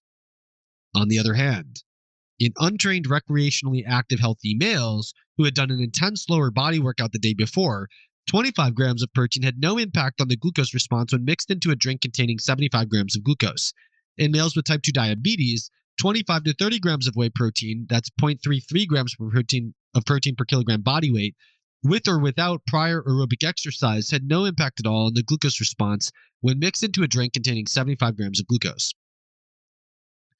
Now, while one could point out that all the successful trials were in healthy people, we can expand our view to trials that tested carbohydrate sources other than pure glucose and water, which is what I was focusing on in my literature review, to see that this is not the likely reason for the discrepancy.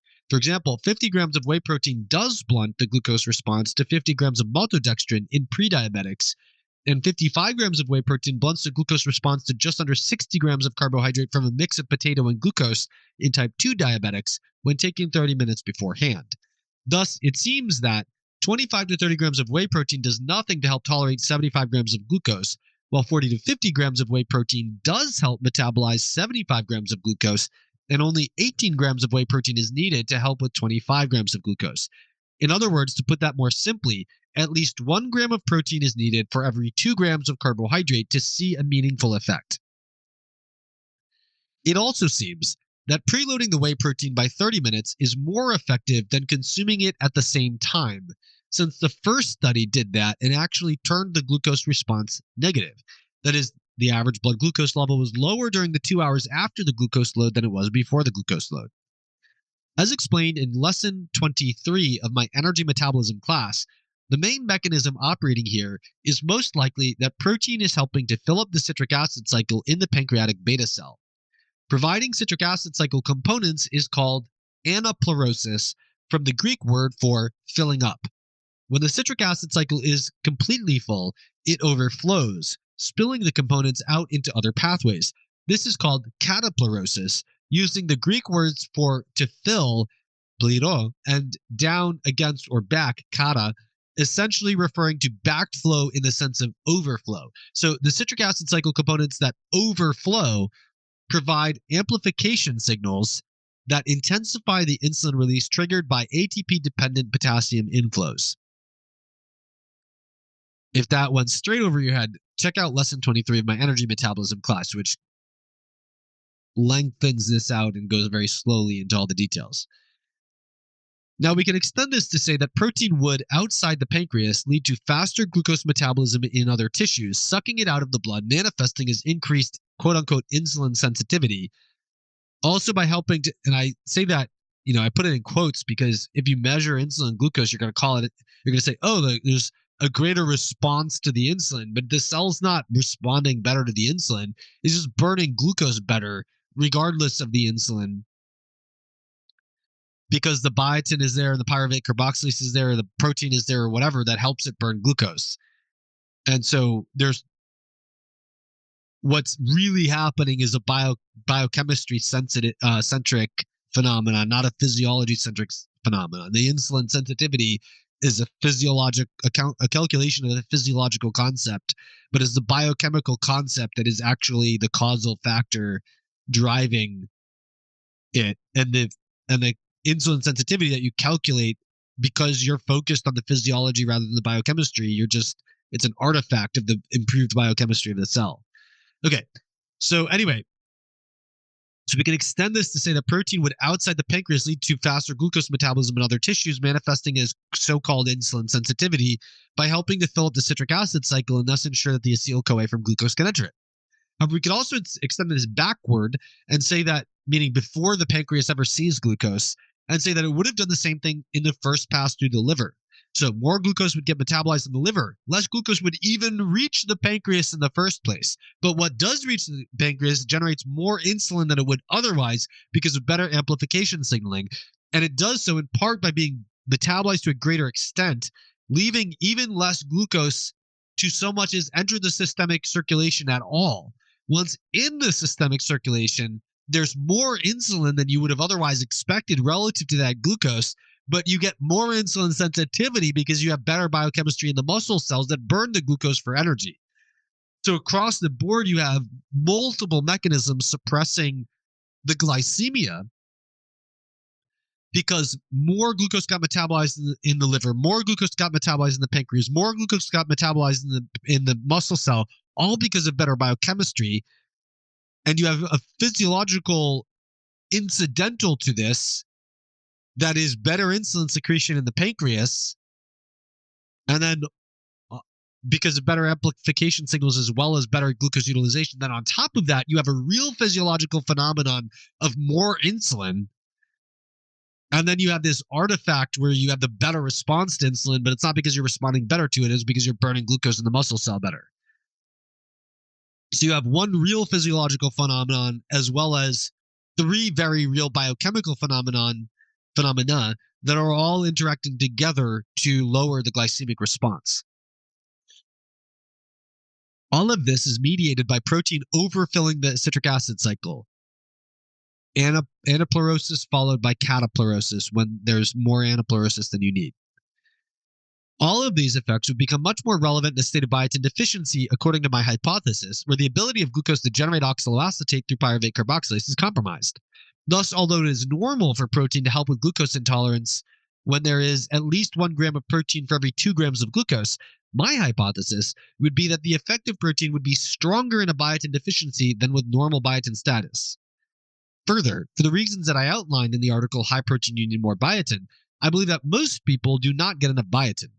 So perhaps the effect of protein is mainly normal because it is normal to not get enough biotin. And perhaps this is an even more sensitive index of biotin deficiency than 5 to 15 minutes of very mild paradoxical postprandial ketogenesis. Forming a conclusion about whether I personally had glucose intolerance mitigated by protein would await a properly constructed randomized controlled trial that I would perform on myself.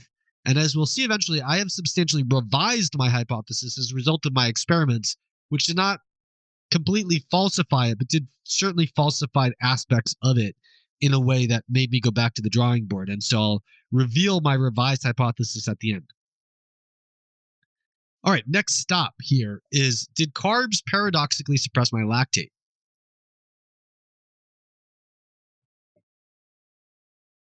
So I'll share the graph with you.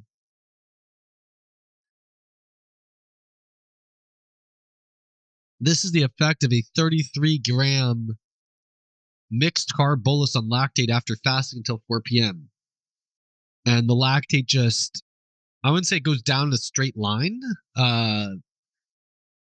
It's more of kind of an S curve, but it goes down and it goes down for the first 30 minutes. It stays flat for the next hour, and then it goes down further at 120 minutes. And so it's, goes down from 1.4 to 0.5, basically, being cut like 3x by this carb bolus. Now, while that seems very supportive, the second day, when I had a higher carb bolus, it didn't look like that at all. It just zigzagged and danced around aimlessly.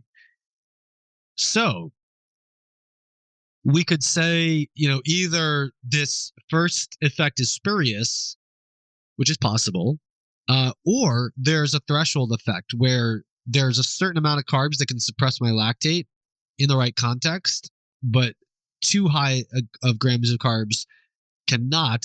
And actually, this makes sense, for what I outlined before, because the reason I was questioning this claim in the textbook is that,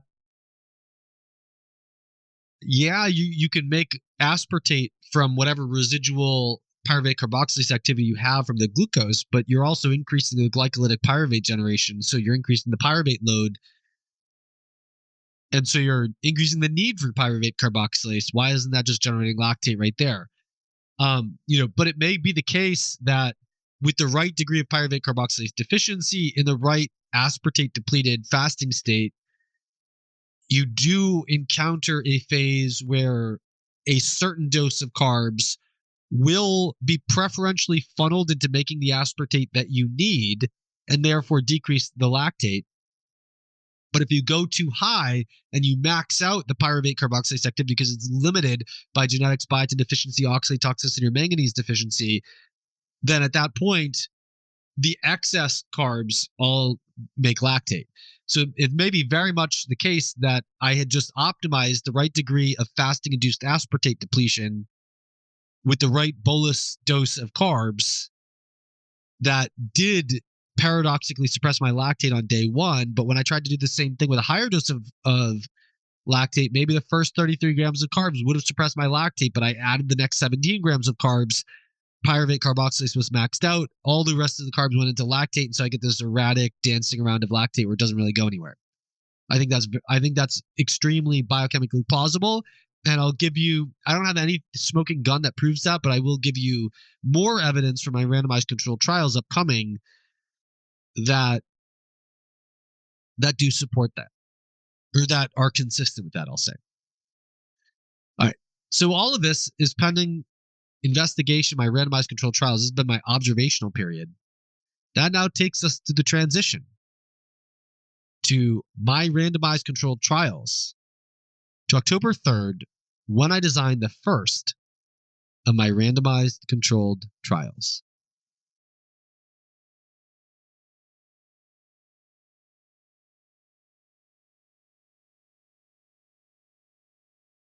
All right, my randomized controlled trials.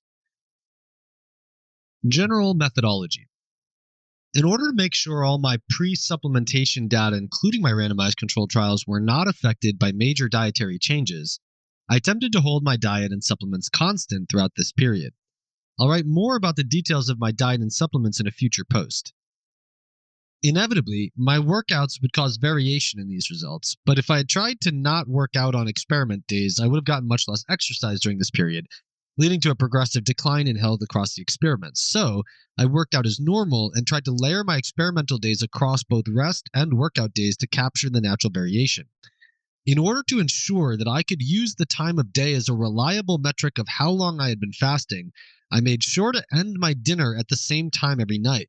Since I typically work till 8:30, my rule was that I would make dinner, then finish all my food by 9:30 p.m. and only allow myself to freely sip on bone broth after that.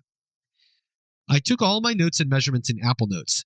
One downside to this is that it was time consuming to translate data to a spreadsheet afterward, and Notes doesn't timestamp your entries like Google Docs would.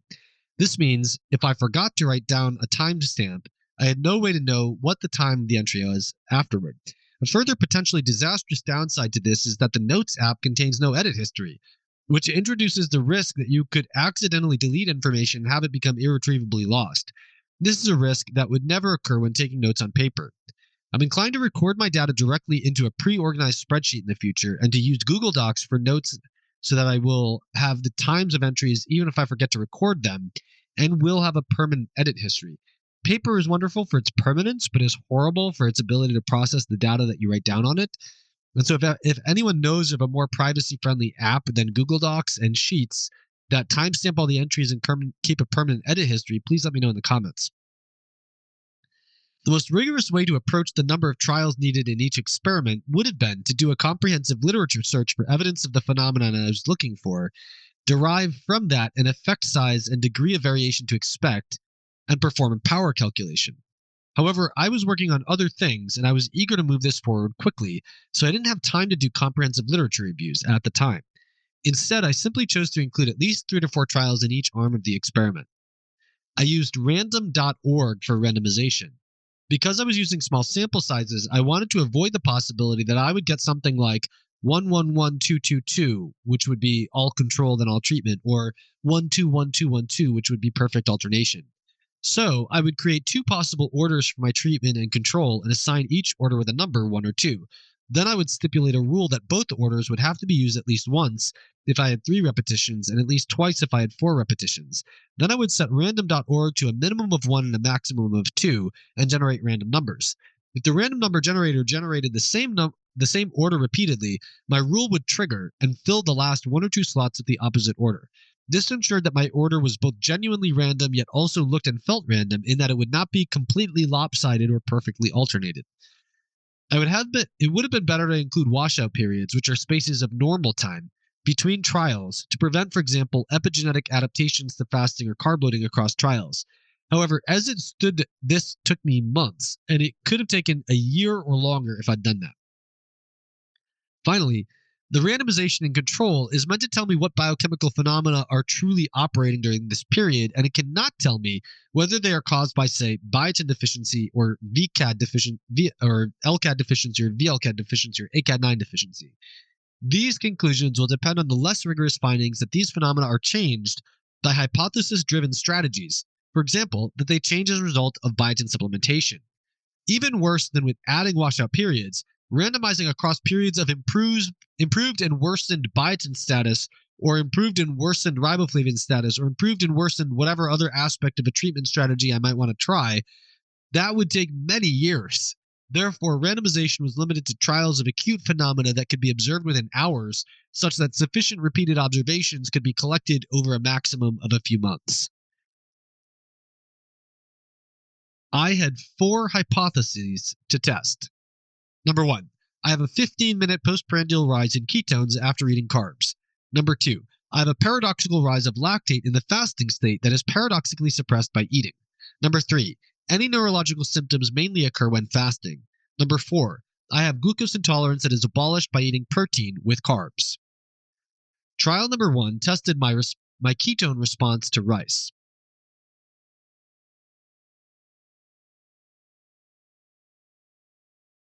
Before I tested the first hypothesis, I wanted to see if I could induce the same postprandial rise in ketones that I seemed to observe after fasting all day first thing in the morning. This would allow me to spend less time fasting and be more productive during the day. However, I failed to elicit this rise in the morning twice. I therefore concluded that I needed to fast till the evening to deplete my aspartate and other biotin-sparing amino acids, and to deplete my ATP levels so that the glucose would generate more acetyl-CoA through the pyruvate dehydrogenase reaction, covered in lesson 13 of my energy metabolism class. Thus, my first trial was to test whether I had a 15-minute rise in ketones in response to 30 grams of carbs from white rice consumed after fasting until 4 p.m. that did not occur during 15 minutes of additional fasting. So 15 minutes of fasting is the control, 15 minutes after eating 30 grams of carbs from white rice is the treatment. Notably, it would have made more sense to use 50 grams of carbs, since that is what I used when I experienced my largest 15-minute rise in ketones during the initial observation period. However, I was scared of having my glucose spike over 200, so I used 30 grams of carbs instead. Thus, I randomized myself to 3 days each of fasting till 4 p.m. and eating freshly cooked white rice, or fasting till 4 p.m. and not eating anything. In all cases, I measured my beta-hydroxybutyrate before 4 p.m. and then 15 minutes after eating rice, or 15 minutes after waiting the few minutes it typically took me to eat the rice. I cooked the rice with a pinch of salt for taste and to facilitate my glucose absorption. I made sure it was freshly cooked for each trial so that it wouldn't have any resistant starch from cooking and cooling. Let's look at the data.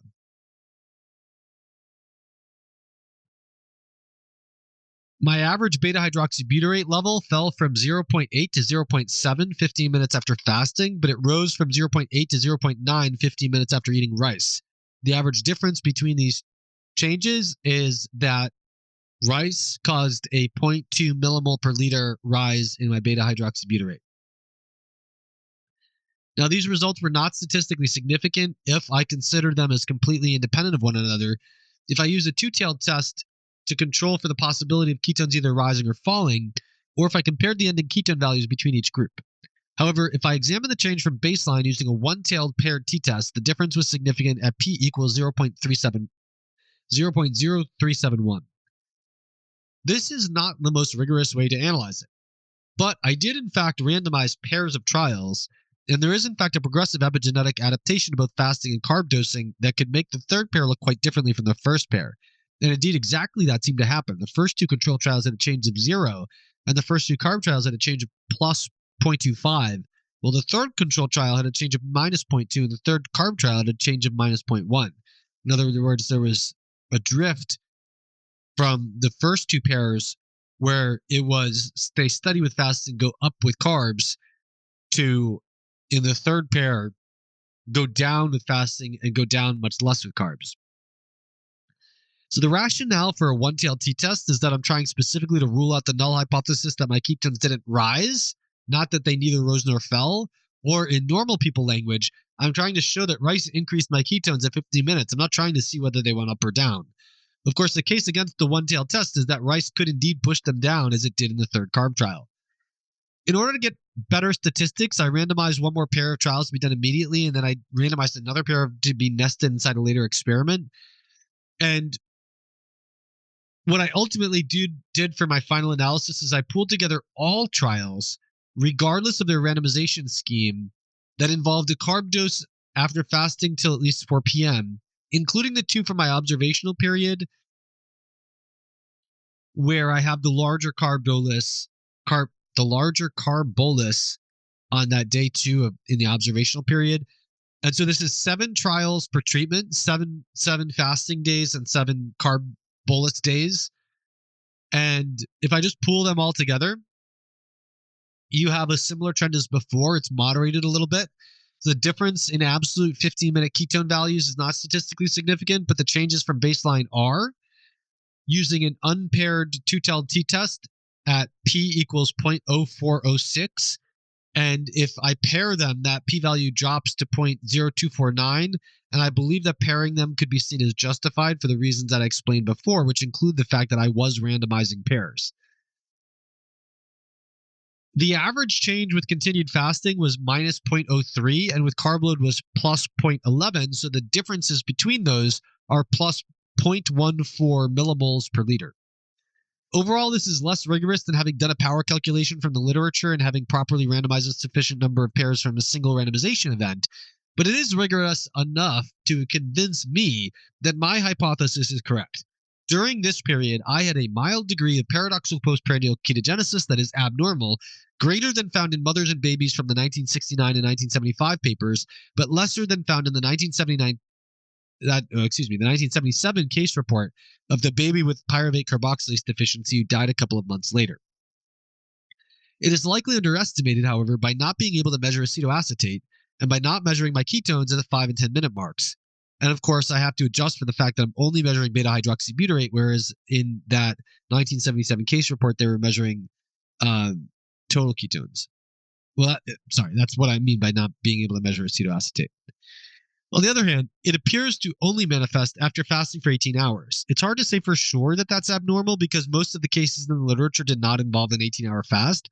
However, the one paper that is looking at fasted people included extended fasted rather, included the paper in diabetics that showed that this did not happen even after a 36-hour fast.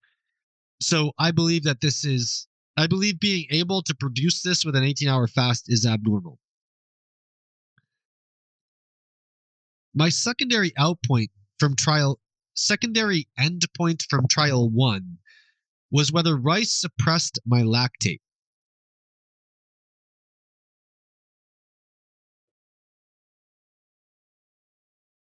So this trial also allowed me to make a randomized comparison between 30 grams of carbs from white rice and continued fasting to look at the 2-hour impact on my lactate.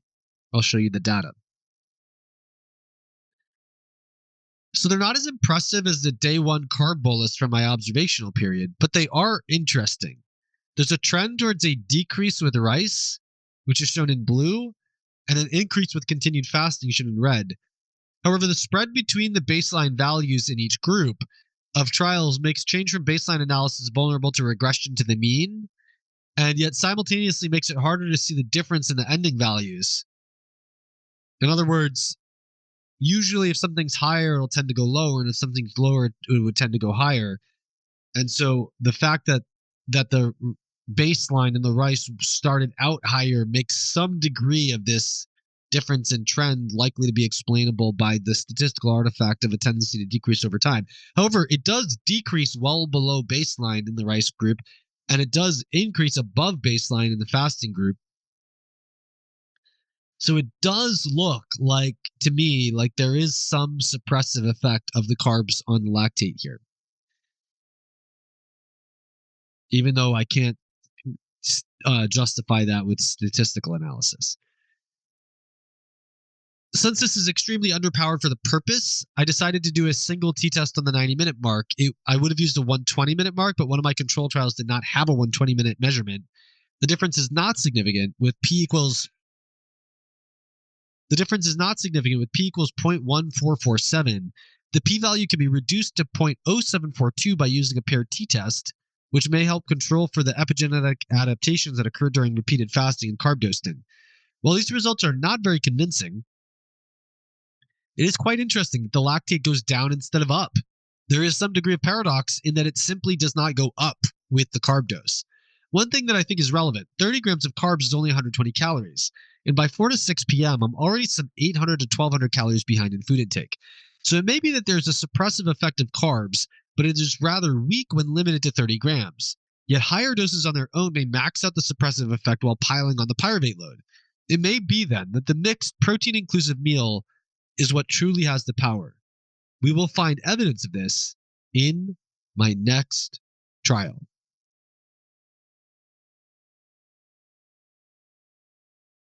All right, my neurological response to fasting, trial number 2. At first, I was noting down the neurological symptoms I would get on the fasting till 4 p.m. days as a means of investigating the neurological hypothesis. However, I soon realized that this approach was likely leading to a tremendous amount of bias. The reason was that I often had to decide whether something was worth writing down. So, for example, was forgetting the glucose measurement by the time I looked at the ketone and lactate measurements and tried to write all 3 down at the same time. An example of short-term memory loss? Was the ringing in my ear that lasted 1 second worth recording? I realized that if I had to make decisions like this, and if I believed that my neurological symptoms were induced by fasting, then I was likely to make decisions in these gray areas with a bias towards confirming my hypothesis. I decided the best solution to this was to come up with a pre-specified scoring system for all the symptoms I would consider, and then to mercilessly track everything, no matter how trivial it could have seemed, on the specific days included in my experiment. Within this framework, I would randomize myself to 3 days of fasting until 4 p.m. and 3 days of eating regularly. My pre-specified symptom, show it to those who are watching. My pre-specified symptom score was as follows, with a number of points allotted to each symptom based on how intrinsically concerning I considered the symptoms. So tingling in the hands upon sitting on a hard surface, 5.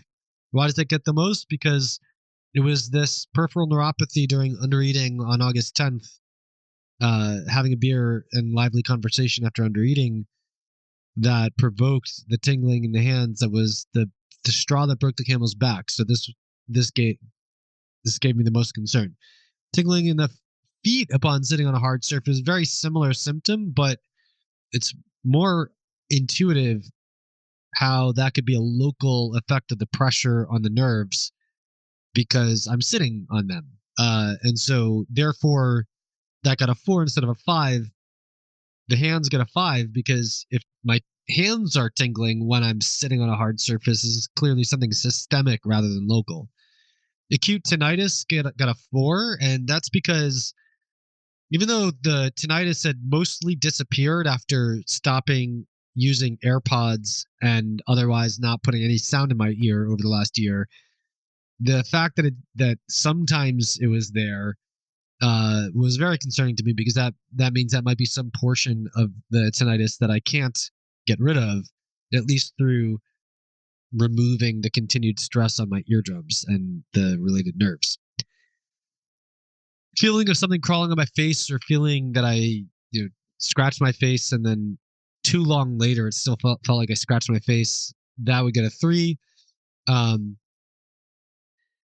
Mainly because it, on the one hand, this doesn't give me that much concern because it's all residual from the mitochondrial damage that I got from terbinafine, the antifungal 27 that I used in 2017.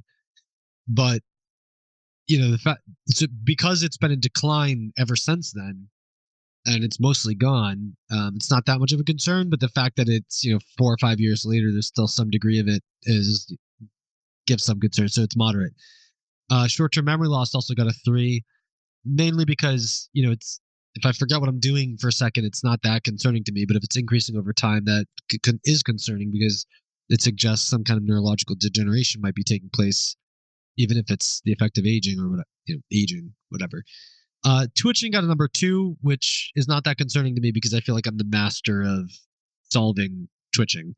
And brain sluggishness got a 1 because when I'm fasting, My brain is sluggish. That's always been the case. I see no reason that would change. It's very stable, like uh, expected response to fasting. So got a 1. Now, on top of that, I would rate each symptom on a separate score based on how severe it was compared to my usual experience. So if I didn't note anything about this was really slight compared to what I would have expected, or this was really bad compared to what I would have expected, it got a 3 by default. And then I could increase it or decrease it to 1, down as far as 1, or up as far as 5 if I felt like it deviated from the normal experience. Those scores then got multiplied together. So, for example, if my ear started ringing for a few seconds, this would be typical. So the severity score would be 3, but the intrinsic score is 4. So 4 times 3 is 12, and that one incident of the ear ringing for a few seconds would give me 12 points for the day, or plus whatever else might have happened. To make sure that I could get the tingling upon sitting, I would make sure to spend an hour straight sitting on my office chair around 2 p.m. each day. This was to try to provoke the feet and hands tingling that I had experienced on August 10th, and that I also experienced in my initial observation period. These experiments were all done across the middle of November. And the end result was the score was indeed higher when fasting, but not as much as I would have thought. So the mean score was 19.3 on fasting days and 16.7 on regular days, only 15% greater with fasting. However, the regular day score is biased by day 2, where I was catching a cold. That one day I had a score of 26, while the other 2 regular days had an average score of 12. And if I removed that day, fasting produced 60% greater symptoms. While the score on fasting days was higher, these results were not even close to statistically significant, with p almost 0.8. And even if I removed the day that I got a cold, p equals 0.5125 when I removed that day. So this failed to support my hypothesis that fasting was provoking my neurological problems. This negative result is probably due in large part to having developed a scoring system ad hoc without spending any time honing it for reliability and consistency, thus making it extremely variable. There are a few other notable observations from this experience. The tingling in my hands and feet in response to sitting didn't occur at all. The brain sluggish, even though I tried to provoke it by sitting at the same time for an hour in the same chair every day. Number 2, the brain sluggishness was very reliably and only occurred during fasting. It's a very specific fasting-related symptom. And number 3, I had a number of symptoms that occurred during fasting that I had not pre-specified. On one day, I got a headache during fasting that went away when I ate. On another fasting day, at a moment where swallowing felt difficult, which didn't last very long, but was concerning from a neurological perspective, as it was the last time that it occurred to me was during Lent in the previous year, which I've talked about in the lead up to my experiments in the previous episode. And I felt itchy in the evening on one fasting day and one regular day, but it was much worse on the fasting day. Now, the most provocative point that emerged from this experiment was that the tingling was going away, which leads to my question: was body fat curing the tingling and numbness?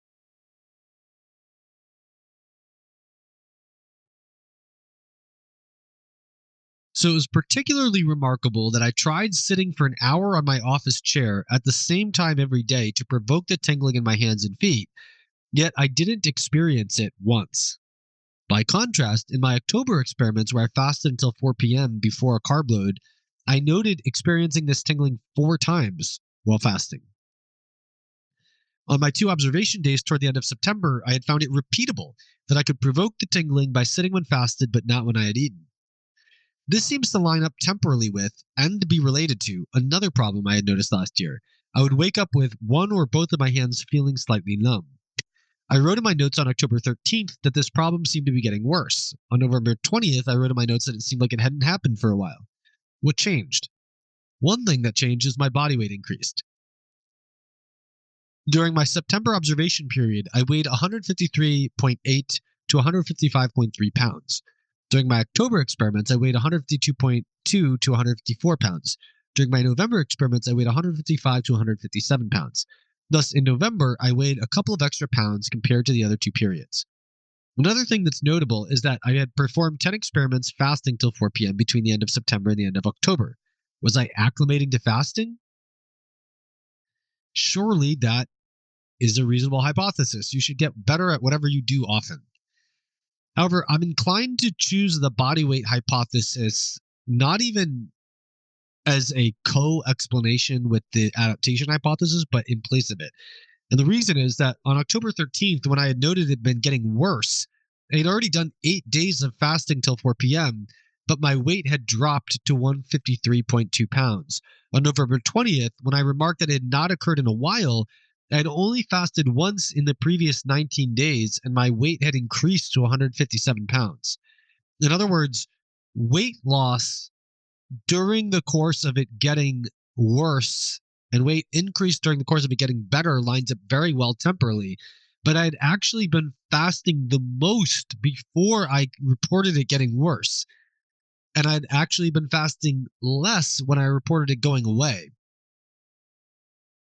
So I think that fasting, an adaptation of fasting is a very poor explanation of the waking up with the hands feeling numb, whereas it tracks very well with just 2 pounds up, 2 pounds down in body weight.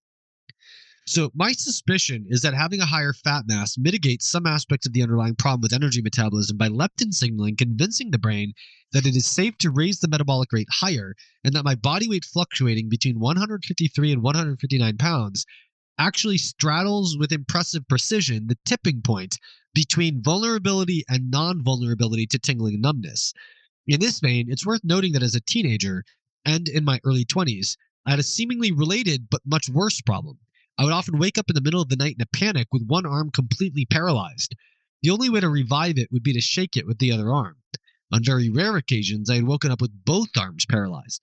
This was completely terrifying, and the only way out of it was to stand up and shake my torso back and forth, flailing my arms around until they woke up. This was worse when I was a vegan and had disappeared when I started working out, packing on muscle in the post-Weston A. Price era.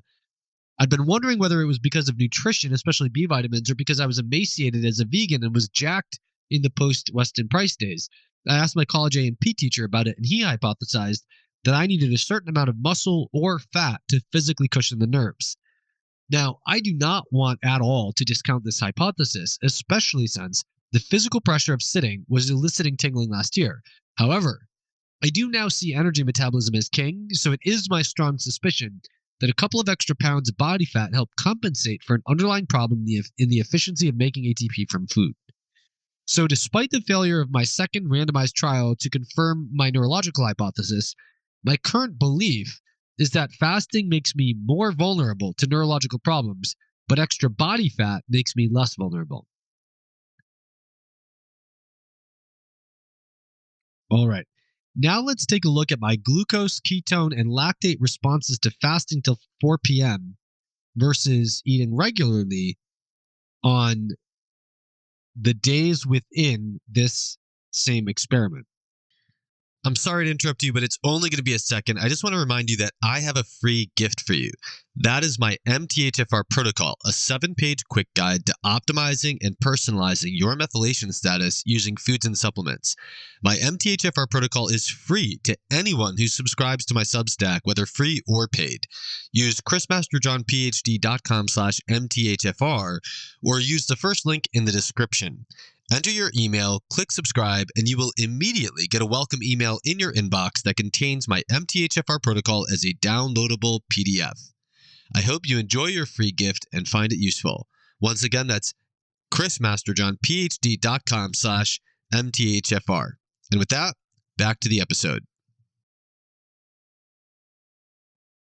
So this is my glucose on regular days, and you can see that it rises the most after dinner, which is not surprising given my diet that I'll explain in a second. Well, let me just say it now. So typically my breakfast would be a salad made from seasonal vegetables.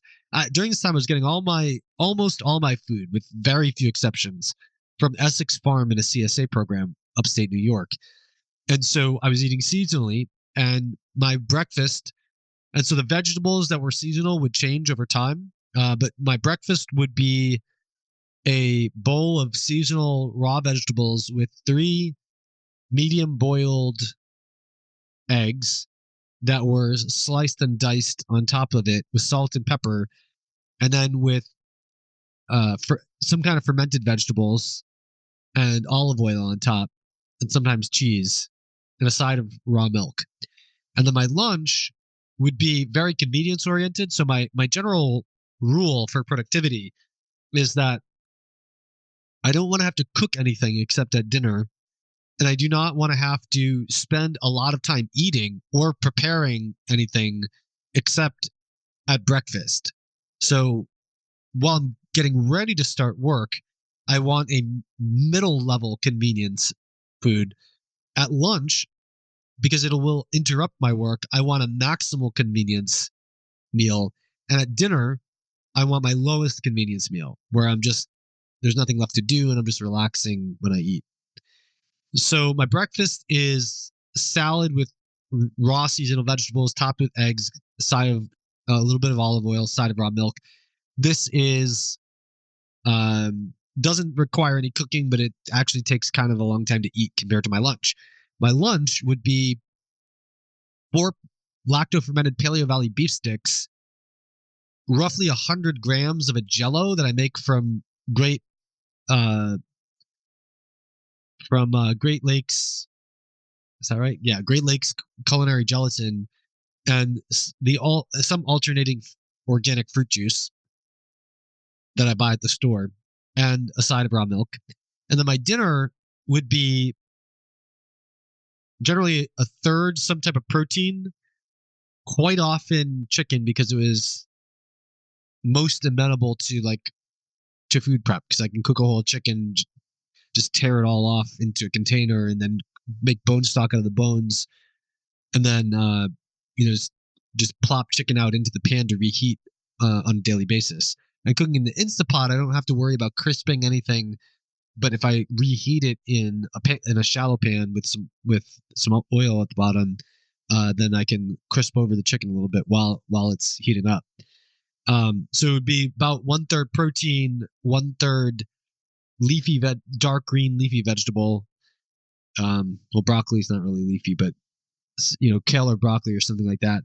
And then 1/3 just some random assortment of a rotation of higher calorie vegetables.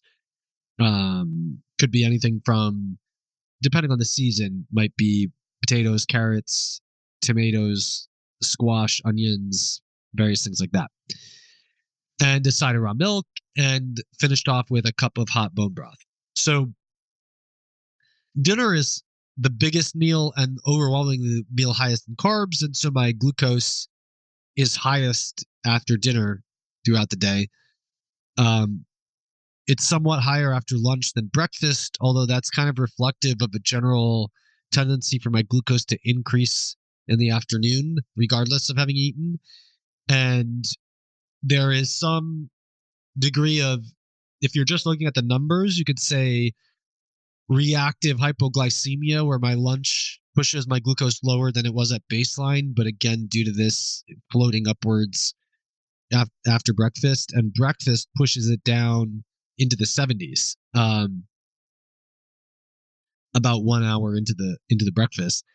And the only thing that's interesting to me here is that I always felt better after I ate, no matter what. And if my glucose was 70 or in the 70s after breakfast, I felt great because I'd eaten. And at no point did I ever feel the way that I'm fasting because my glucose was 70. Now, on the other hand, I'll show you that I could get my glucose down to 70 when fasting, and I felt like I was fasting instead of eating. And so I did feel worse, and it had nothing to do with my blood sugar being 70. Okay, so this is my glucose after fasting until 4 p.m. and then eating regular meals every 2 hours. And you can see that it's much more stable than it is eating regularly spaced meals. And then again, who cares, because it's not going out of any ranges that I would care about in the days of regular eating. But it is more stable doing the kind of 6 hour eating window plan, which is interesting. So there's 2 points with large error bars at the 4th and 6th measurements. It's this one and this one. And that reflects 2 points where my glucose had gone down into the 70s once before eating anything, and another time after I had eaten. And those, collectively, all these fallings into the 70s gave me basically two rules. So one was everything I had considered feeling hypoglycemic prior to doing these experiments turned out to have nothing to do with hypoglycemia, because I never felt that way when I had eaten my way to 70. So basically, there were two ways to push my glucose to 70. I could fast my way there, or I could eat my way there. If I fast my way to 70, my brain felt deprived and my body felt edgy. And that was because I was fasting. It had nothing to do with whether my glucose went down to 70. If I ate my way to a glucose of 70, my brain felt fueled and I felt calm. And it had nothing to do with that glucose being 70. It had everything to do with the fact that I'd eaten. And that was it. That was the end of it. So my blood glucose had my blood glucose has proven to be not so useless that I would stop measuring it, but I mostly measure it to look out for something different that may happen that I'm not looking for now.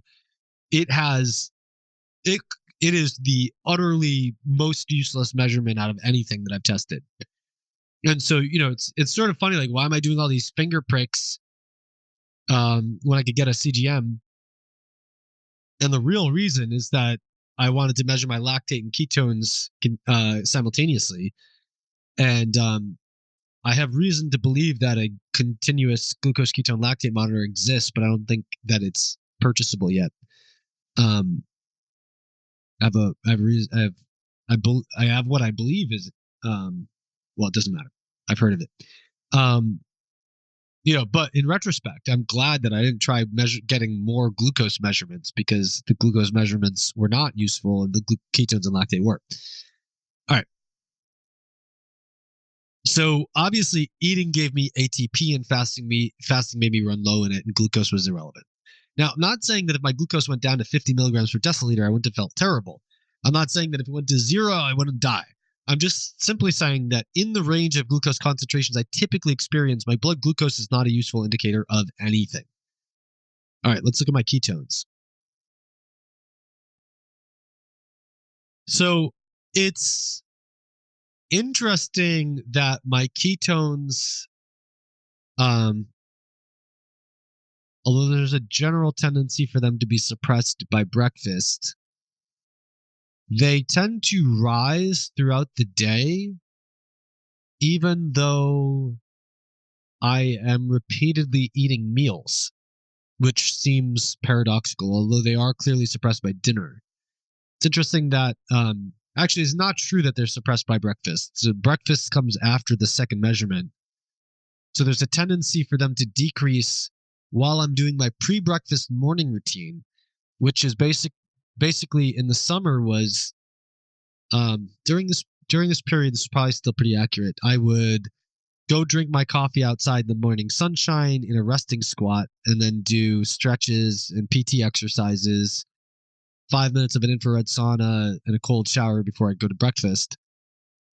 And so it's interesting that the morning routine seems to decrease my ketones a little bit, but then eating 3 meals makes it just keep going up until after dinner. And so it is very normal that the carbs in the dinner, which is my carb heaviest meal, suppress them. But it's a little weird that my breakfast and lunch have no suppression of them, and that the cumulative eating of breakfast and lunch just makes my ketones just go up and up and up until the pre-dinner measurement is the highest measurement of the day. They also seem a little on the high end for me eating 100 grams of carbs a day.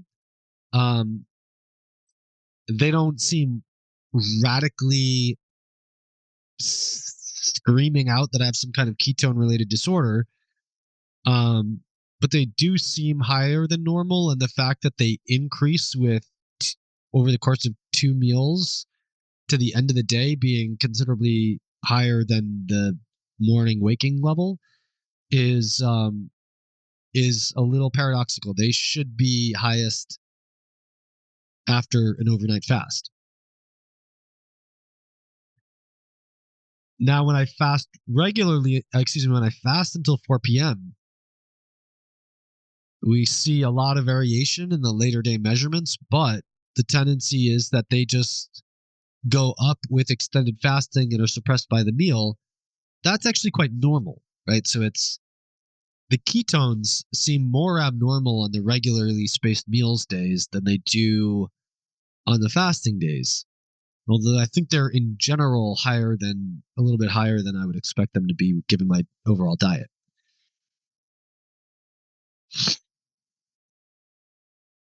My lactate over the course of 3 regularly spaced meals, um, it does seem to be increased by the meal in this context slightly. Lunch increases it the most. Breakfast raises it slightly and then suppresses it, kind of back to baseline. There's a general tendency for it to increase across the time of day. So it's it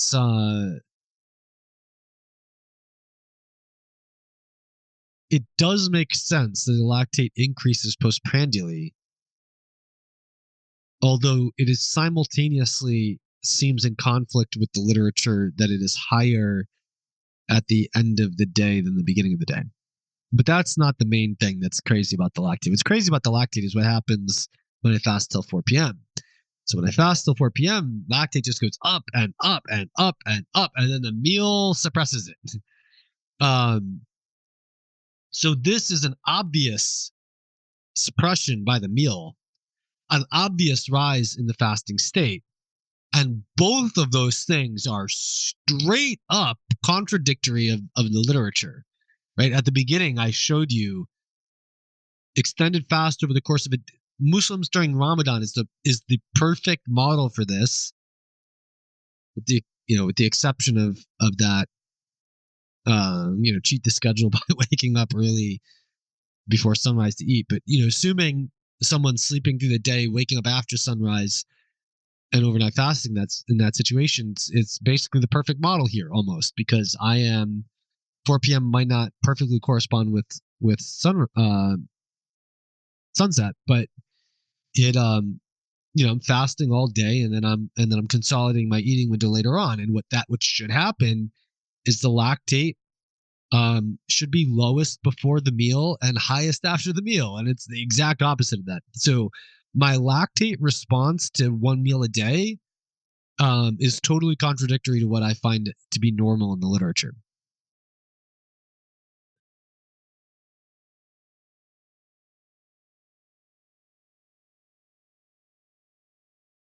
Now, the comparisons of what happens between the regular and fasting days are randomized. The comparisons of what happens before and after I eat on the fasting days is not randomized, because I never randomize myself to continue fasting through the rest of the night versus eat. And so this paradoxical meal suppression of lactate is an observational finding nested within my randomized controlled trial, yet it is too remarkable to ignore. A simple unpaired two-tailed t-test of the peak fasting lactate at the end of the night lactate is not statistically significant, but it's somewhat close at p equals 0.097. This is completely backwards, and apart from not being randomized and not quite statistically significant, still seems to me like the strongest piece of evidence I have for impaired pyruvate carboxylase activity. It's the most abnormal thing, and when you consider how, compared to the 15 minutes of paradoxical postprandial ketogenesis, I mean, just look how the entire day demonstrates this phenomenon versus needing to find the right context to capture it in 15 minutes. So the postprandial paradoxical ketogenesis have better stats behind, and it's more and it is just as paradoxical and just as indicative of impaired pyruvate carboxylase activity.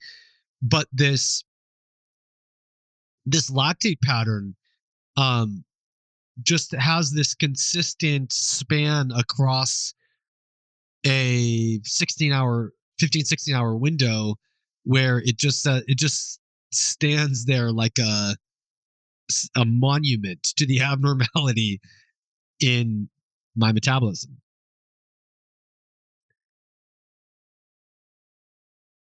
All right. So trial 3 was protein and glucose tolerance. My protein and glucose experiment seemed like it should have been fairly straightforward. Randomize myself to a load of glucose with and without protein. However, one problem was selecting the dose of glucose to use. My glucose shooting over 200 after 50 grams of carbs in September had worried me. I had given myself hyperglycemophobia. Was this my reliable response to 50 grams of any carbs? Or was it 10 grams of dextrose powder that shot my glucose to 213, while the maple syrup digested next and kept it high, and the cooked and cooled potatoes digested last and kept it elevated for hours? I decided to use pure dextrose powder, but only after gradually testing my response to incrementally higher doses starting with 5 grams. I wanted to find a dose that would not spike my glucose over 200, but would spike it to between 160 and 180 and leave it higher than 140 for an hour, so I had something real to work with when looking for the effect of protein. I arrived at 30 grams on a morning where I had had several drinks the night before and had gotten only 4 hours of sleep. This spiked my glucose to 194 by 30 minutes. Then it fell to 132 by 60 minutes to 108 by 75 minutes. I didn't want my glucose going any higher than 194, so I selected this dose. Part of me felt like I should repeat this after a night of good sleep, but the stronger part of me said that it was already December 2nd and I needed to finish these experiments once and for all before New Year's Eve. So I randomized myself to 3 trials of 30 grams of glucose with and without 40 grams of whey protein. During all glucose tolerance tests, I sat on the couch and tried to avoid walking other than to get up and go to prick my finger at the finger prick station at the appointed times. I either played video games or I did work on my phone or my laptop. This was to help minimize the influence of activity on my blood glucose. If I noticed my weight increasing during this period, I would cut back on added oils so to even out the calories while having a minimal impact on my overall nutrition. The area under the curve for the glucose response represents the total exposure to glucose over a given period of time, and it is the best way to summarize the glucose curves. I calculated it over the course of 1 hour, which makes it equivalent to the average blood glucose across that hour. I used the trapezoidal method for the calculation. In my graphs, I begin the y-axis at 85 because it is a typical value for my waking glucose, and I ended at 140, which I consider the upper bound of a healthy postprandial level, or at some higher number if I needed to capture the data. So let's look at that now.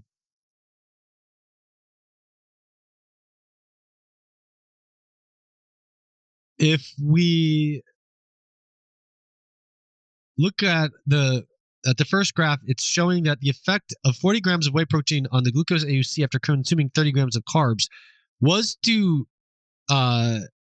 lead to a 7% greater glucose response without the protein than with, but it was not statistically significant at p equals 0.2934. But you can see in the graph that the AUC was extremely variable in the control, but was very tightly huddled around the mean for the protein trials. Well, if we look at the trials in order of trial number, it becomes a little clearer what's happening. So the protein gave me an average glucose a little over 110 every single time, and it really didn't go anywhere.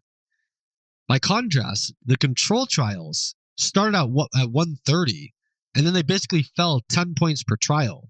So it took 3 trials for them to get down to the same as the protein. So what's going on there? Basically, it looks like I adapted to the carb bolus by itself because of the stress that it put on my body by better and better control of my glycemic response to it. By contrast, I didn't need any adaptation with the protein. So although I couldn't show it with statistics, what it looks like to me here is that protein removed the need to adapt to that glucose because it got it down to where my body wants, which is, and this metric incorporates future experiments that I haven't gone through yet, but I believe that my body is trying very hard to adapt to make sure that average blood glucose in the 1 to 2 hours after glucose bolus is kept in the 110 to 120 range.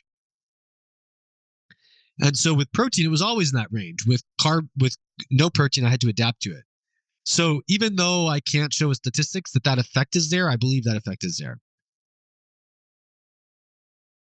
Now, if I take the pre-randomization trial from the carb escalation test when I hit 30 grams, when I had 2 drinks and had gotten 4 hours of sleep and went to bed late,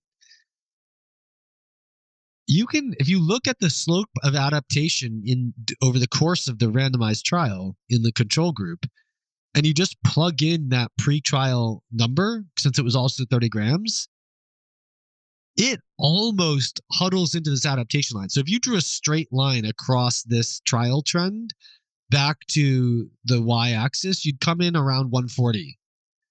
And so you basically start at 140 and you decrease 10 points per trial. Now here we were up above, a little above, we were at 156. And so it's not on the line, but it's close to it. And it looks like 2/3 of the difference is due to lack of adaptation. Only 1/3 is due to having a couple of drinks and going to bed late and getting 4 hours of sleep. And so that was very surprising and informative to me, that everything that's bad for you, for your blood glucose, all the horrible behaviors are half as impactful as just getting regular exposure to the glucose, right? So getting regular exposure to glucose is the best thing you can do for your glucose, and is, according to my data, for the best thing I can do for my blood glucose is eat glucose. And that is twice as important as it is to get healthy sleep and not be a drunk. So I'm not saying, look, I'm just following the data. Like, don't shoot the messenger. This is what happened. All right. Okay. So then so after this, I'm saying in my head, I'm calculating it out. I'm like, how am I going to figure out how to do the right experiment? Because if I want to show this effect, but I have this adaptation happening in the background, I guess what I need to do is I need to keep escalating my dose to find the dose that I can't adapt to. So I jump back into this carb escalation time, and I do 3 tests on myself on December 20th, 23rd, and 26th with I go from 30 grams to 40 grams. And you can see here that the first trial is in blue, the second trial is in red, and the third trial is in pink. And I'm doing 2 things. I am reducing the peak from blue to red to pink, and I'm also pulling back the time to the peak. So the time to the peak is 45 minutes in the first trial, it's 30 minutes in the second trial, and it's 15 minutes in the third trial. So the pulling back of the peak earlier and earlier does not look to me like I'm just suppressing the rise better. It looks to me like I'm just like, the body's just revving up and is like, okay, glucose, let's go. We know it's there. Let's pull it into the system as fast as we can, shove it into the muscle cells, burn it all. Right. So it's getting into my blood faster, and it's clearing my blood faster over the course of doing it 3 times. Okay. This is not weeks. This is just each time I do it, there's this dramatically modulating glucose curve as a result of that. So peak glucose decreases from 186 to 174 to 148. The time to peak glucose goes from 45 minutes to 30 minutes to 15 minutes. And the glucose did not return to baseline by 90 minutes in the first trial. And in the second 2 trials, it declined into the 70s by 75 minutes. So whether it's return to baseline, peak glucose, time to peak glucose, everything is just getting metabolized much faster the third time I did it. And so again, I had glucose go into the 70s, and I felt better when that happened than when my glucose went to the 70s from fasting, because glucose had made me feel like I had eaten. What I'll say with the glucose and protein is basically glucose made me feel gave me 1/3 the normal feeling of being fed. Glucose plus protein gave me 2/3 the normal feeling of being fed. And a real meal gave me the full feeling of being fed. So as long as I was fed something, all the better. And, if you're just looking at the numbers, you could tell, oh, you have reactive hypoglycemia. Great. I ate and I feel great. Like, there's under no circumstances apart from, granted, I had given myself hyperglycemophobia, and the cure for it was glucose. And so, there was anxiety of like, oh my God, what's the number going to go to? Um, but even that I know is completely psychological, because the anxiety was always worst before I got the 15-minute measurement. And if the 15-minute measurement was high, I had a psychological feedback that said, "Oh, I'm having time an earlier time to maximal concentration, so it'll clear faster." And I calmed down. If the number was low, I said, my thought process said, "Oh, it's not as high as I feared it would be. I'm good."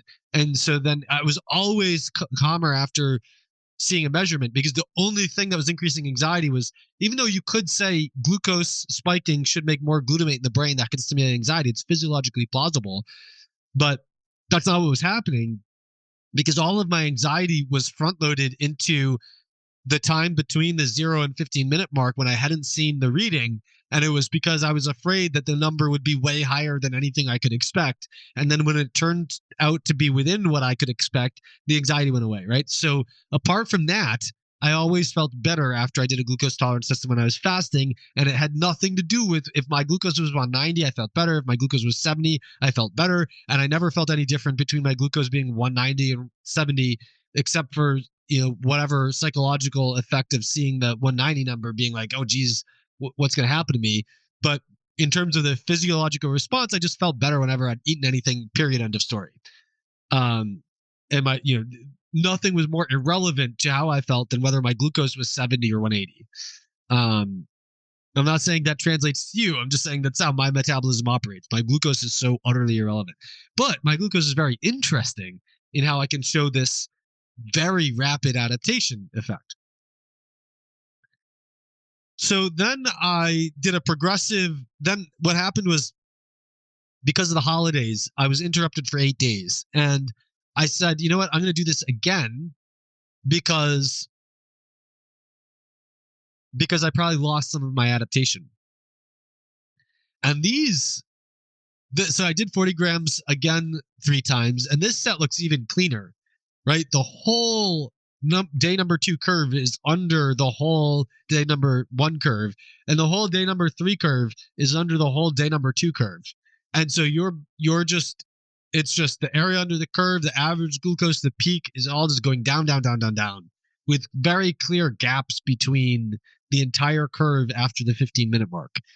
It just gets better and better and better. And so, to put some numbers on it for the people listening, the peak glucose declined from 195 to 162 to 137.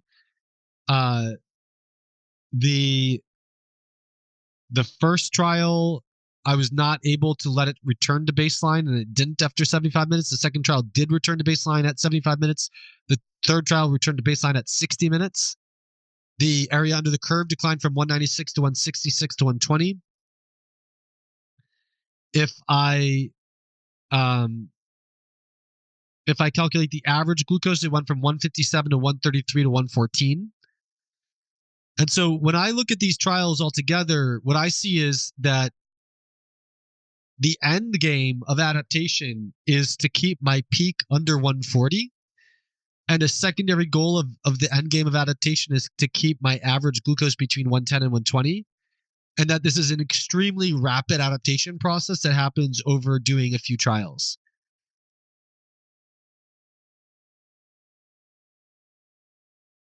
Now, I had different days of rest between the different trials. When I say rest, I mean days off. And I go into a little bit more detail on how I calculated this in the written article. But basically, my first tentative conclusion is that I can adapt to about 3.3 grams per day, and that the adaptations are lost somewhere between 50% more slowly and 3 times more slowly than they are gained. However, I can't rule out that part of the reason the second set of 3 trials looked so much where the adaptation looked better. So one variable was that they were closer together. I had fewer rest days between trials. the other thing is, 8 days before I had already done 3 trials. So by that time I'd done 6 trials. So the question becomes, to what degree was it only the fact, had I lost all the adaptation in 8 days, and then did I reconstitute it from scratch in those 3 trials? Or did I have some of the adaptation from the first 3 trials that made it easier to adapt in the second 3 trials? And I think as I did more of these trials, I believe that the latter is true. And so I did ultimately revise my belief about the adaptation rate. So I'll show you those now. So I did one trial with 45 grams of glucose, and the peak was between the second and third 40-gram trial, and the average glucose was essentially identical to the third 40-gram trial, and that suggested to me that I was like pre-adapted to 45 grams. It wasn't perfect, but I'm almost in the peak. Glucose is 149, 75-minute AUC is 152, average glucose is 121. So I'm almost, not quite, but almost within a peak of 140 and an average glucose under 120, which I believe are the end games of adaptation. And so I figured I'll go up another 5 grams to 50.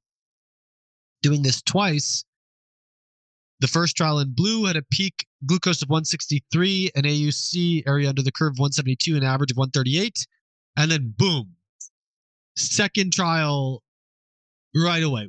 Peak 141, essentially under 140. It's just barely above it.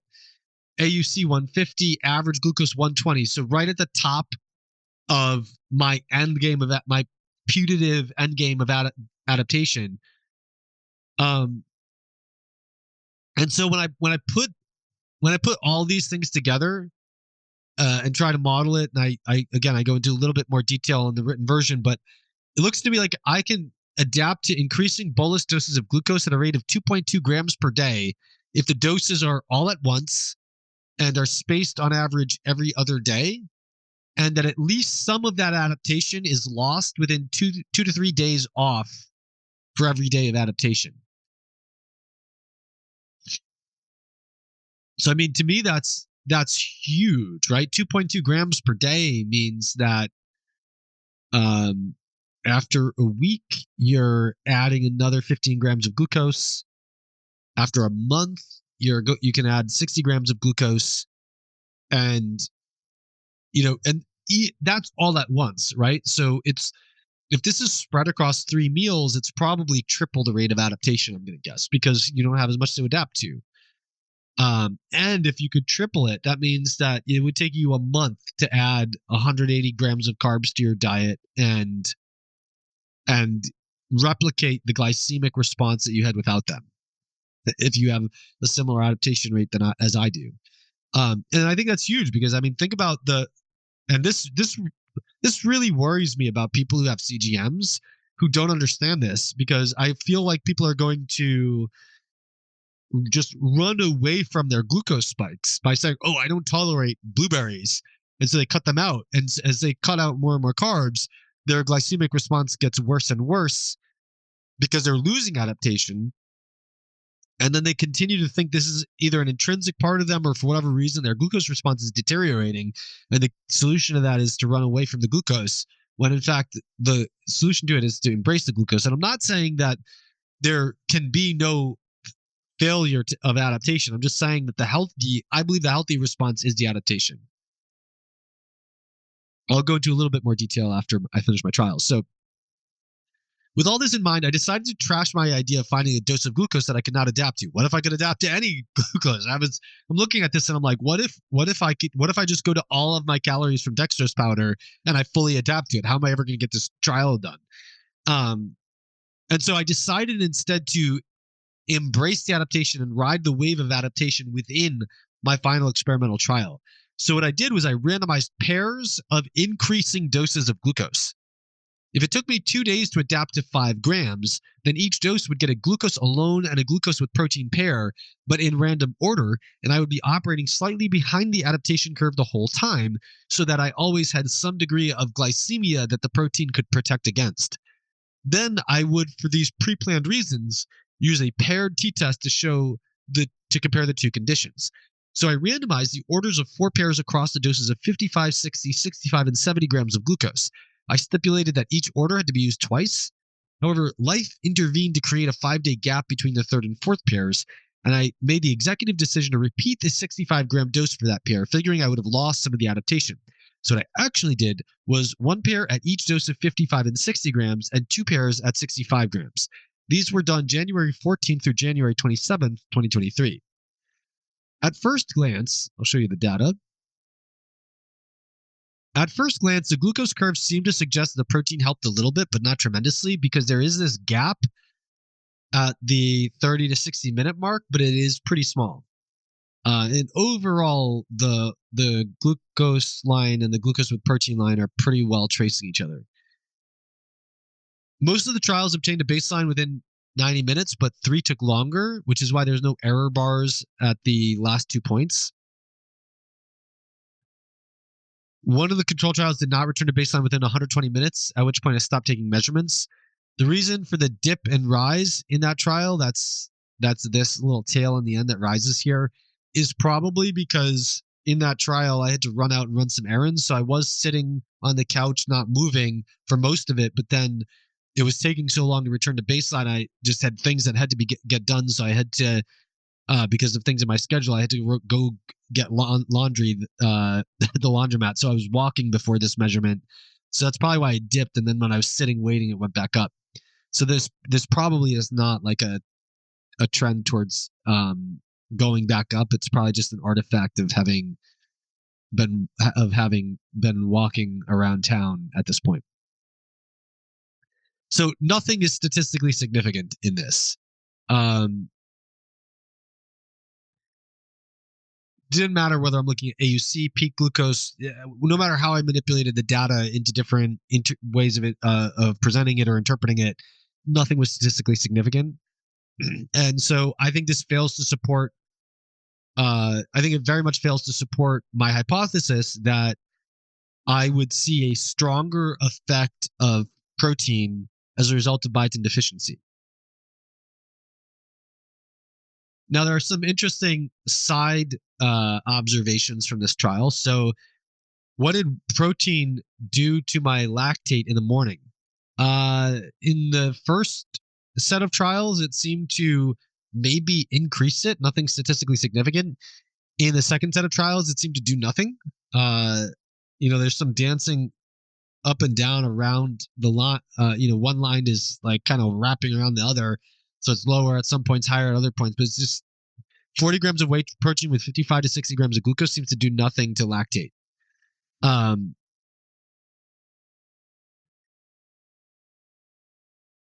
Now, these were not done after fasting till 4 p.m. And that seems to be the unique situation in which all of my evidence for pyruvate carboxylase deficiency emerges.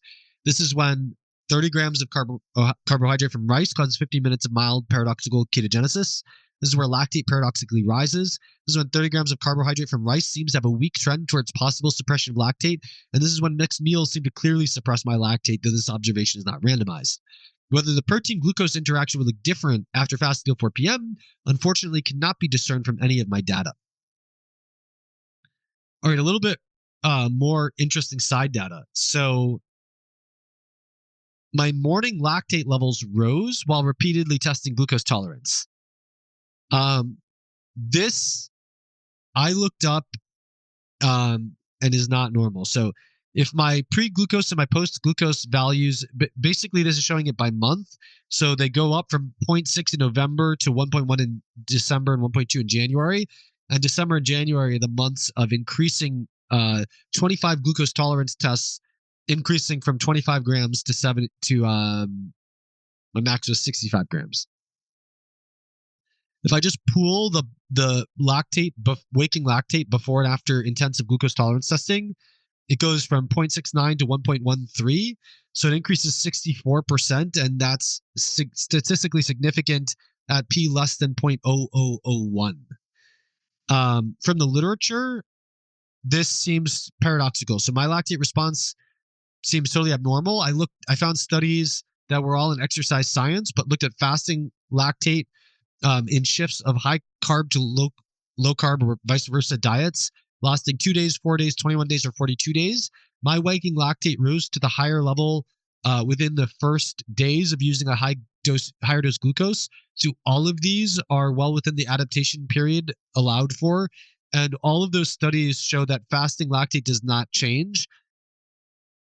Whereas fasting lactate does not change with extremes of high carb, low carb, right? So postprandial lactate goes up more on a high carb diet, but fasting lactate does not go up in any of those studies.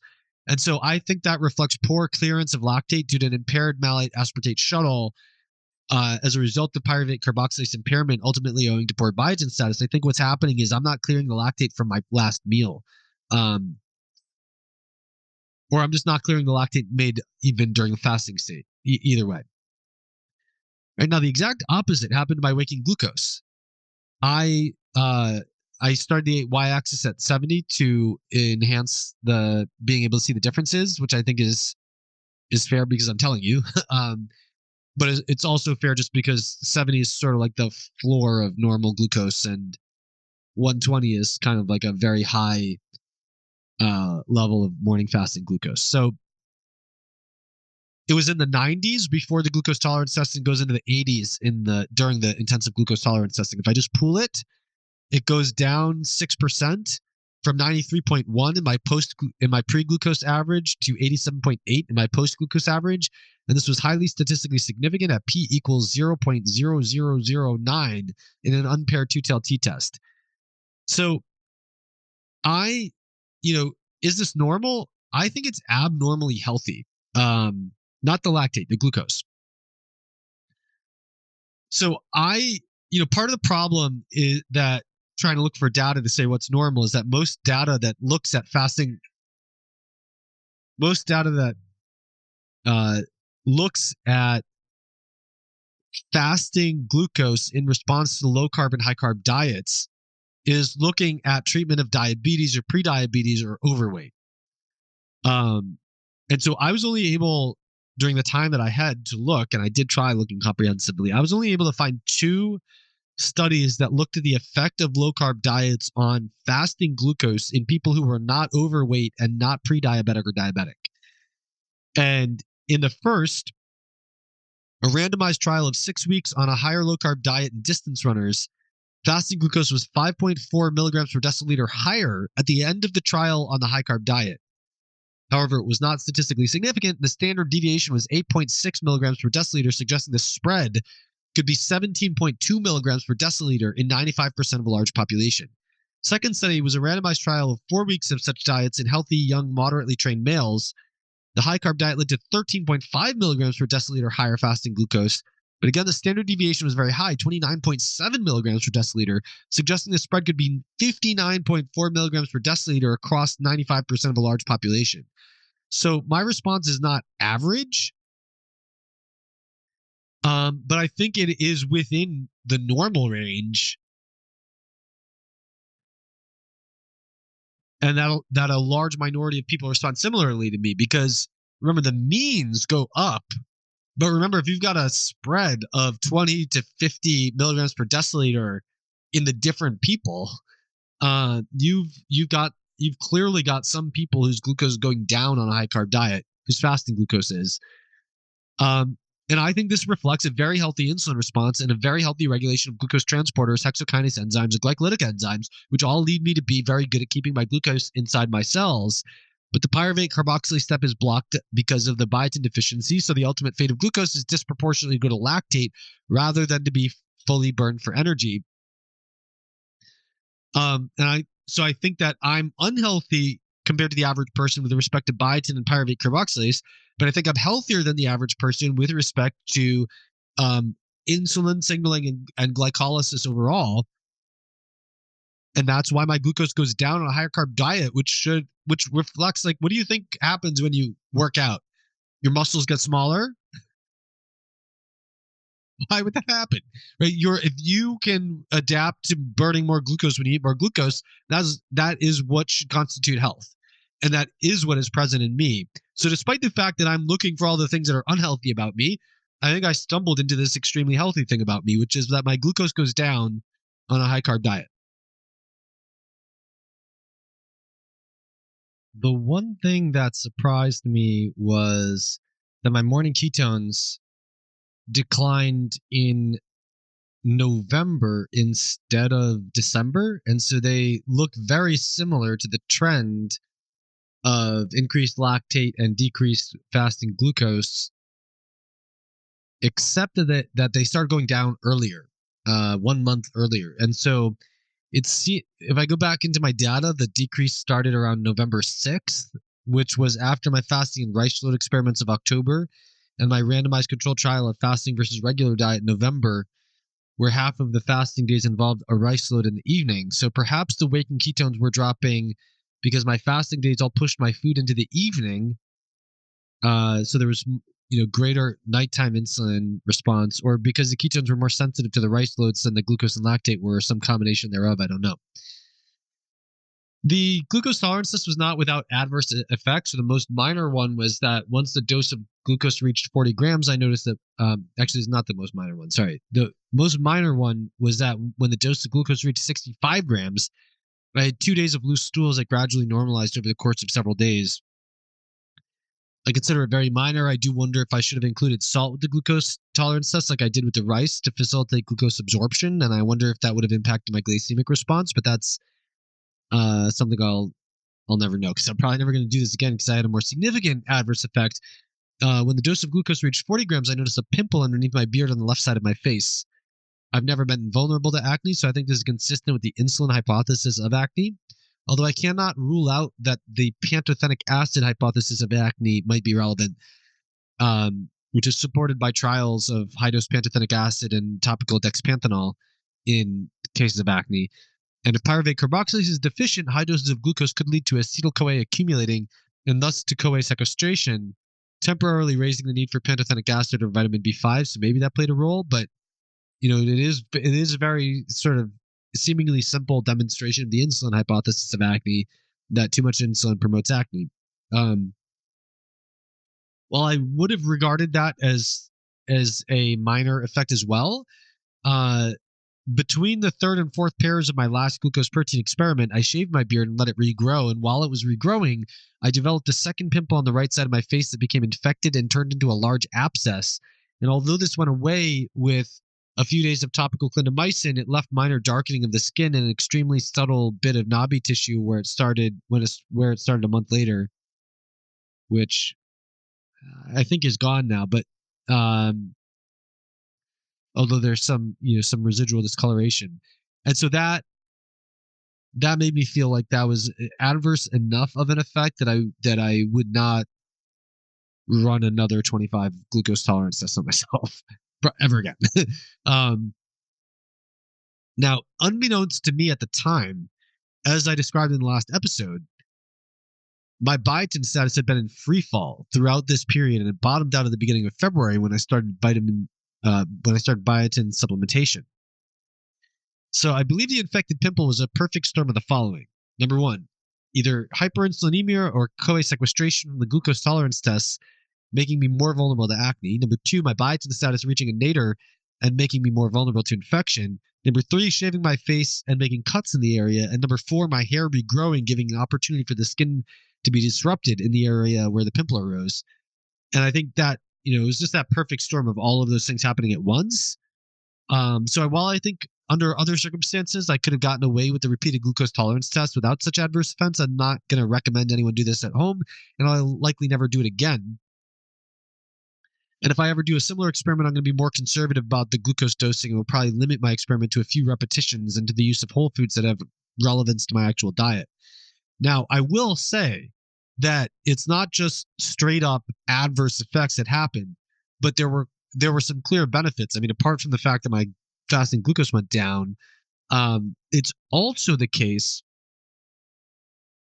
that my oxidative stress went down. And in the last episode, I explained that in a little bit more detail. I just didn't explain all the detail about the glucose tolerance test, but I had 2 organic acid tests before and after, and all the markers that I thought were indicating mild oxidative stress prior to the glucose tolerance testing disappeared after the glucose tolerance testing. So I think that was an effect of the use of glucose in the pentose phosphate pathway, and probably more significantly, a positive effect of insulin on glutathione synthesis and other aspects of the antioxidant system. And also, I was looking last night and at my REM sleep, and my REM sleep is up significantly this year compared to last year. So last year's average was 1 hour and 32 minutes per night of REM sleep, and this year's average is 1 hour and 45 minutes of REM sleep. But if I go to the month, then you know what? Maybe this is due to wholly different reasons, because my REM sleep bottomed out in August, and then was kind of going up in a wavy pattern up to January, where it peaked at 1 hour and 51 minutes, which was during my, yeah, you know what? My REM sleep did peak. Let's look at the weeks. It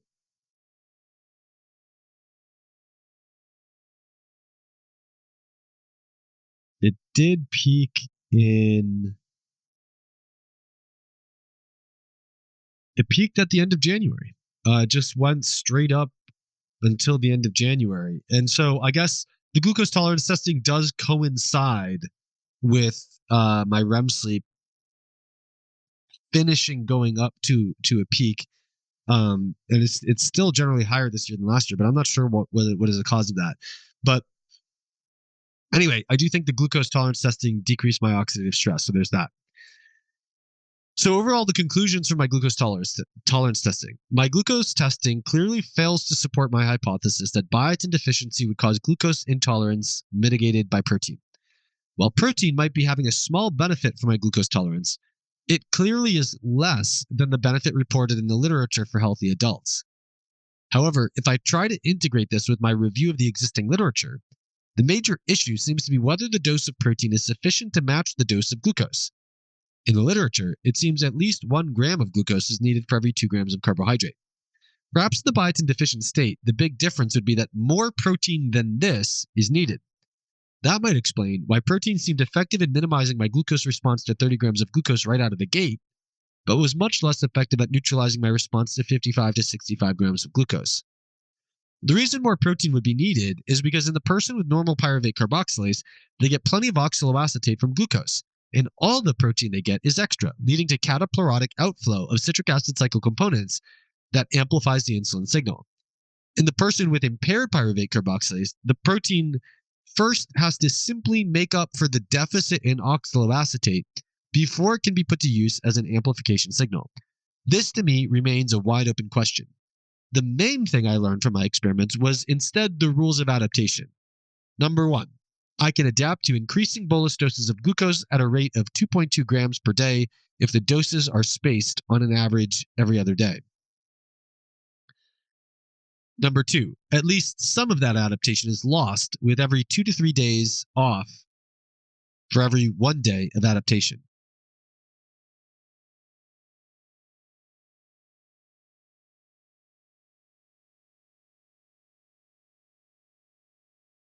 The final experiment, have a beer with Masterjohn. And this is where we get into ethanol or alcohol and lactate. I'm sorry to interrupt you, but it's only going to be a second. I just want to remind you that I have a free gift for you.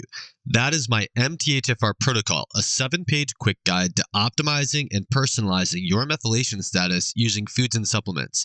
My MTHFR Protocol is free to anyone who subscribes to my Substack, whether free or paid. Use chrismasterjohnphd.com/MTHFR or use the first link in the description. Enter your email, click subscribe, and you will immediately get a welcome email in your inbox that contains my MTHFR protocol as a downloadable PDF. I hope you enjoy your free gift and find it useful. Once again, that's chrismasterjohnphd.com/MTHFR. And with that, back to the episode. On Friday, February 3rd, 2023, as documented on live video and Have a Beer with Masterjohn, I sought to replicate my August 10th, 2022 experience that initially provoked me down this field of investigation. On August 10th, I was under dramatic work stress until I finished my project at 4 p.m. Up to then, I had only had coffee. I then ate my typical breakfast, a salad of seasonal veggies, boiled eggs, and raw milk. I then went to meet with friends who I thought were eating, but instead got wrapped up in lively conversation over beer. We were sitting on a hard bench. My feet and hands started tingling. Eating made the tingling in my hands go away, but the tingling in my feet did not go away until I stood up for a while, so I was no longer sitting on a hard surface. On February 3rd, I could not replicate the work stress. Instead, I went snowboarding while fasting to endure some physical stress, as well as some mild height anxiety I got on the chairlift. I ate the same meal at 4 p.m., and then I drank about 1.5 beers while having a lively conversation on live video at 7 p.m. The whole time, I sat on my stiffest chair. I failed to generate more than the tiniest amount of tingling. However, there is one metabolic result that sticks out, and I'll show you the data. This is my glucose. It kind of drifts upward, but doesn't do anything crazy. It's basically 85 to 100-ish the whole time. Cortisol goes down throughout the day from morning, but if I compared the salivary cortisol to all the ranges in the Dutch report for the specific times of day, it's all within the normal range. It doesn't change dramatically after beer and conversation. Ketones. They're pretty boring. They kind of start at 0.4, they drift down towards 0.3, they spike up before the beer to 0.4, they go back towards 0.3 after the beer. Just nothing interesting. Okay, drum roll. Lactate. Look at this. My lactate is basically a little over 1 all day. It's a flat line. It's a hockey stick graph. So is this flat all day long, and then after I have the beer, it goes to 4 millimoles per liter. The only time I've ever seen my lactate at 4 millimoles per liter. And also the only time I've ever measured it after drinking a beer. Crazy high. Now, is that normal? Well, first thing you might say is, well, beer is fermented. Is there lactate in the beer that's showing up in the blood? I was drinking the IPA, which is not sour, so it shouldn't have more than trace lactate. And the lactate meter that I use, Nova Biomedical Lactate Plus, does not clearly state its isomeric specificity, so it's not clear if it would pick up bacterial lactate. So I tested my beer with the lactate meter. Same beer as I had used then, and it clocked in at 0.6 millimoles per liter. The average human has almost 5 liters of blood, 3 liters of which is plasma. 18 ounces of beer is 0.53 liters, which means there were 0.32 millimoles of lactate in the beer I drank. If 100% of that entered my bloodstream at once and was not taken up by any cells or metabolized in any way, which is completely implausible, it would be distributed through 3 liters of plasma and would raise my plasma lactate by 0.11 millimoles per liter. The beer rose my lactate 26.3 times more than that. So it quite obviously, this had nothing to do with lactate in the beer, because there is less than 1/26th of enough lactate positive material in the beer to raise my lactate that much. So it's clearly an effect of the alcohol. So why does alcohol raise lactate?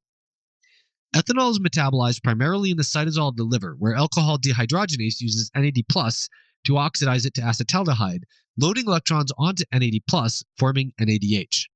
Acetaldehyde then moves it into the mitochondrion, and a second enzyme, aldehyde dehydrogenase, does the same thing, generating NADH and acetate. Acetate is then joined to CoA to form acetyl-CoA, and has the same fate as acetyl-CoA from any other source. Thus, each molecule of ethanol converts one cytosolic NAD+ to NADH and one mitochondrial NAD+ to NADH. The cytosolic NADH can either transfer to the mitochondria using the malate aspartate shuttle or reduce pyruvate to lactate. As long as ethanol is in the system, it is serving as a continuous flow of electrons to flip cytosolic NAD+ to NADH.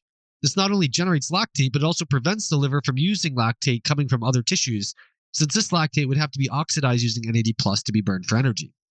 It has been known for more than half of a century that ethanol causes blood lactate to go up by increasing lactate production and especially by decreasing its utilization. So the question is a rise of lactate to 4 millimoles per liter after 1.5 beers normal? Here's the data showing you that it's not. So 18 ounces of an 8.7% beer should have 43.8 grams of ethanol that I drank over 2.5 hours. What you're seeing here, if you're watching, is in the open squares, the rise in lactate that occurs in healthy males and females aged 19 to 35 in the 2 hours after drinking 19.6 grams of ethanol from bourbon, blended whiskey, or scotch. That goes from the 0.5 to 0.75 range to 1.5. In recreationally active men, 12.1 grams of ethanol from a 40% vodka delivered in 2 doses spaced 1 hour apart barely moved lactate at all.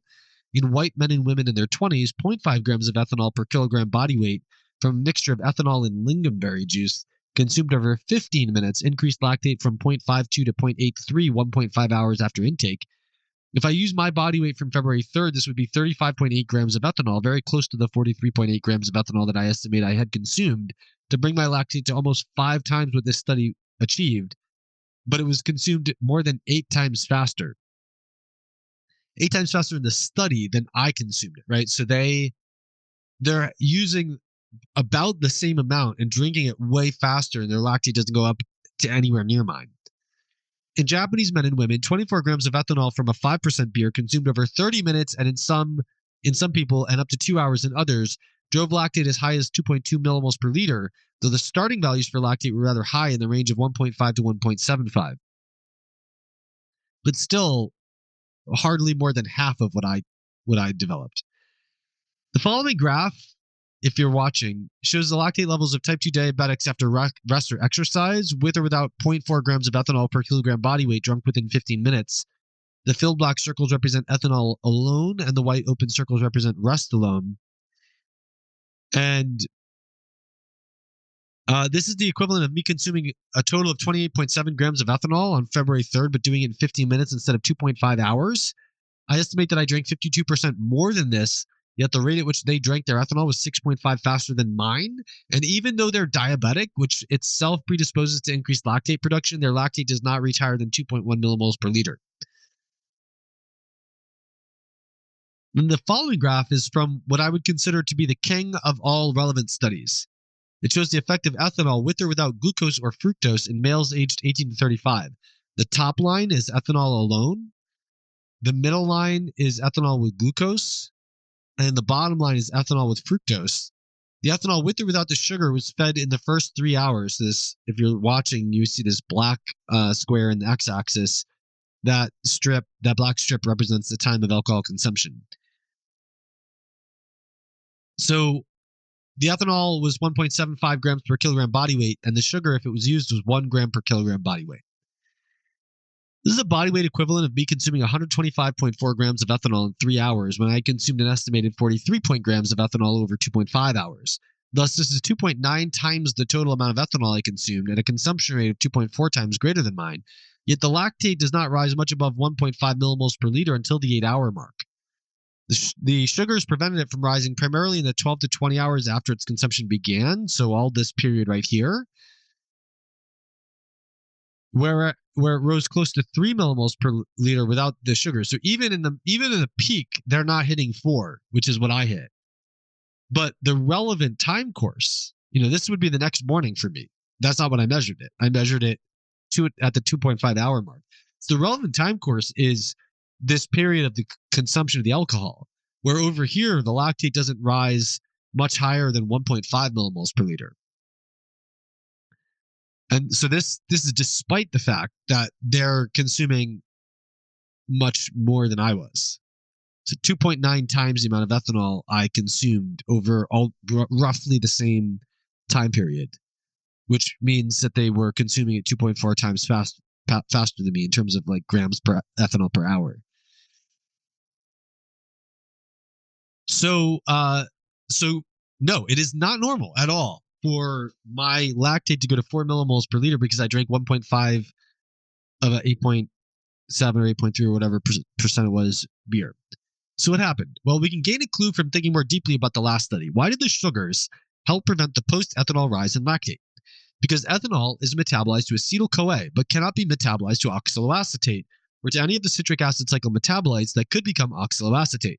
Thus, on its own, it will lead to the accumulation of acetyl-CoA. This accumulation of acetyl-CoA makes ethanol ketogenic, which is why alcohol abuse can lead to alcoholic ketoacidosis, as I discussed in lesson 36 of my energy metabolism class. Acetyl-CoA inhibits pyruvate dehydrogenase, covered in lesson 24 of that class, which prevents pyruvate from being burned for energy.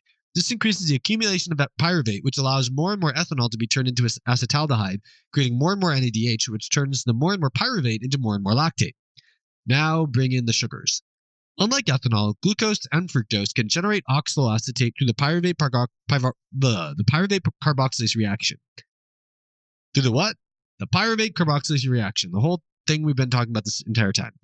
Thus, the biotin-dependent enzyme pyruvate carboxylase is the most potent weapon to use against an ethanol-induced rise in lactate. Most people are using this enzyme for this purpose even if they haven't eaten any carbohydrate while drinking, which is unusual, because they're tapping into their stored carbohydrate to do so. So if you are deficient in pyruvate carboxylase, whether because of your genes, your oxalates, your biotin status, or your manganese, you should have an abnormally high lactate response to ethanol. Thus, I propose that this is exactly why my lactate rose so high. Now, did the beer contribute to my peripheral neuropathy on August 10th?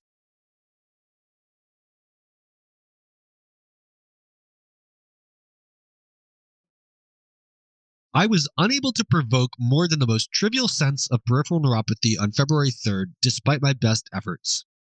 However, I weighed 155.7 pounds on August 10th, 2022, and I weighed 157.7 pounds on February 3rd, 2022. The difference is small, but this is consistent with my hypothesis that my brain has made my set point hover with surprising precision around the tipping point of the minimum necessary assistance I need for my energy metabolism from leptin. Based on my experiment, is it likely that the beer played a role in the peripheral neuropathy on August 10th? Absolutely. Consider these points. Number one, the function of nerves is in every single conceivable way extremely dependent on ATP.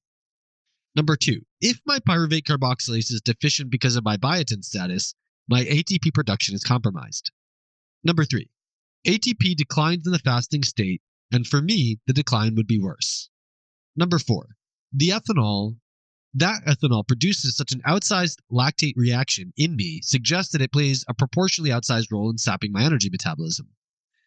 Number five, the failure to metabolize the acetyl-CoA would back up the aldehyde dehydrogenase reaction and lead to the accumulation of the toxic intermediate acetaldehyde, leading to greater toxicity. Number six, the CoA sequestration would hurt the ability to burn fatty acids and many amino acids for energy. Number seven, the acetyl-CoA would directly inhibit the use of carbohydrate for energy by inhibiting pyruvate dehydrogenase. Number eight, electrons are inefficiently funneled into lactate production because they can't find their way to the respiratory chain. Nearly every other aspect of energy metabolism is shut down. Of course, it was the undereating that potentiated this response to the ethanol. Then I ate, and things got better. Specifically, I ate a burger, and the protein provided enough biotin-sparing amino acids to get the citric acid cycle rolling. To the extent my pyruvate carboxylase has some activity, the carbohydrate in my meal would also help. Suddenly, the acetyl-CoA gets utilized, the CoA sequestration stops, the acetaldehyde starts getting metabolized again, and electrons start moving to the respiratory chain instead of to lactate. ATP concentrations increase, and nerves start functioning normally.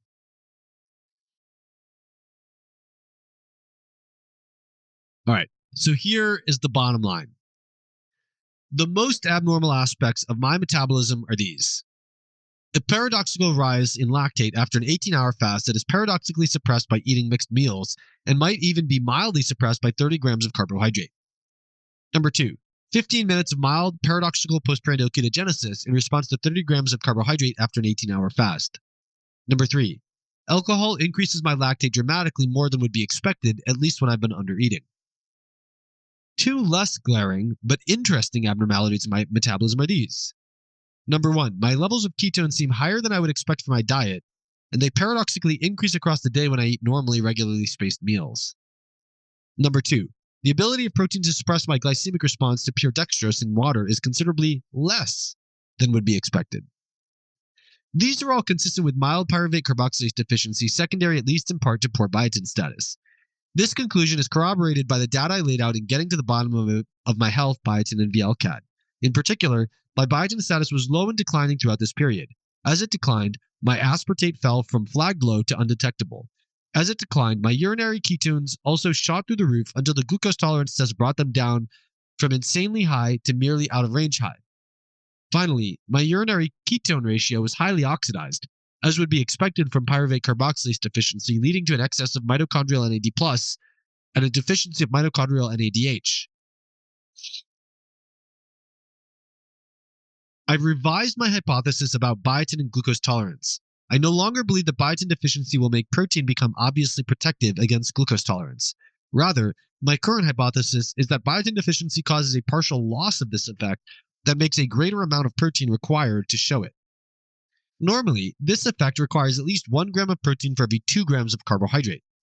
In a state of biotin deficiency, I now propose that at least 1 gram of protein for every 1 gram of carbohydrate is needed to manifest this phenomenon. Keeping in mind, of course, that protein does not fix biotin deficiency, and in fact, protein raises the biotin requirement. I do not recommend anyone do repeated glucose tolerance tests at home. I also cannot take responsibility for anyone's self-experiments. However, for those who wish to investigate these matters in themselves, I believe that looking for paradoxical postprandial ketogenesis and lactate suppression after an 18-hour fast and examining the lactate response to alcohol in the context of undereating may be very valuable, relatively inexpensive home tests that can be done. I would modify my approach here by looking for the increase in ketones at the 5-minute, 10-minute, and 15-minute marks rather than the 15-minute mark only. Moving forward. Within 1 to 2 weeks, I will be able to write up my experience with 5 weeks of high-dose biotin supplementation. I'm actually done with, as I record this audio and video, I'm actually done with my stage 1 biotin loading, although I am still waiting for some laboratory data to come back. I will say that what I do have so far is extremely insightful. I'll be looking for evidence that loading 10 milligrams per day for this time period has optimized my biotin status, especially a normal serum biotin and normal tissue saturation indicated by normal apparent absorption of 107 micrograms of biotin. I'll also be looking for normalization of my blood levels of aspartate as the chief relevant functional marker of pyruvate carboxylase activity, and as a secondary marker, odd-chain fatty acids going back from high normal to mid-normal. If I discover evidence that I'm still biotin, and that's a marker of biotin deficiency, not pyruvate carboxylase, but rather propionylcoa carboxylase. If I discover evidence that I'm still biotin deficient, my next step may be to dramatically increase the dose. I will say now that I do not have that evidence. I do have evidence that my biotin status might be less than optimized, but that increasing it further is not as important as some of the other deficits on the fatty acid / respiratory chain side of things. If I discover that I'm now biotin sufficient, my next step will be to consider whether ACAD9, VLCAD, or LCAD deficiencies represent the most logical target next. I will say that I'm not ready to present all my data yet because I'm still waiting for some of it to come in, but it points towards moving to a maintenance period of a lower dose of biotin, which is what I'm on now, and to addressing ACAD9 and the respiratory chain next. And I have not started that yet. But I will when I finish collecting my current set of data. Tools I use for this project are listed in the Substack version. Links to the relevant tools are also there. You can also find other posts about my health listed at the bottom of the Substack post and other posts about biotin listed at the bottom of the Substack post. And you can go over there and leave a comment if you found this useful. I'll leave the link to the Substack article, Self-Experiments in the Biochemically Unoptimized State, in the description of this episode. And I'll update you soon on phase 1 of biotin loading. Before you go, I just want to remind you one more time that I have a free gift for you. That is my MTHFR Protocol, a 7-page quick guide to optimizing and personalizing your methylation status using foods and supplements. My MTHFR Protocol is free to anyone who subscribes to my Substack, whether free or paid. Use chrismasterjohnphd.com/MTHFR or use the first link in the description. Enter your email, click subscribe, and you will immediately get a welcome email in your inbox that contains my MTHFR Protocol as a downloadable PDF. I hope you enjoy your free gift and find it useful. Once again, that's chrismasterjohnphd.com/MTHFR. See you next time.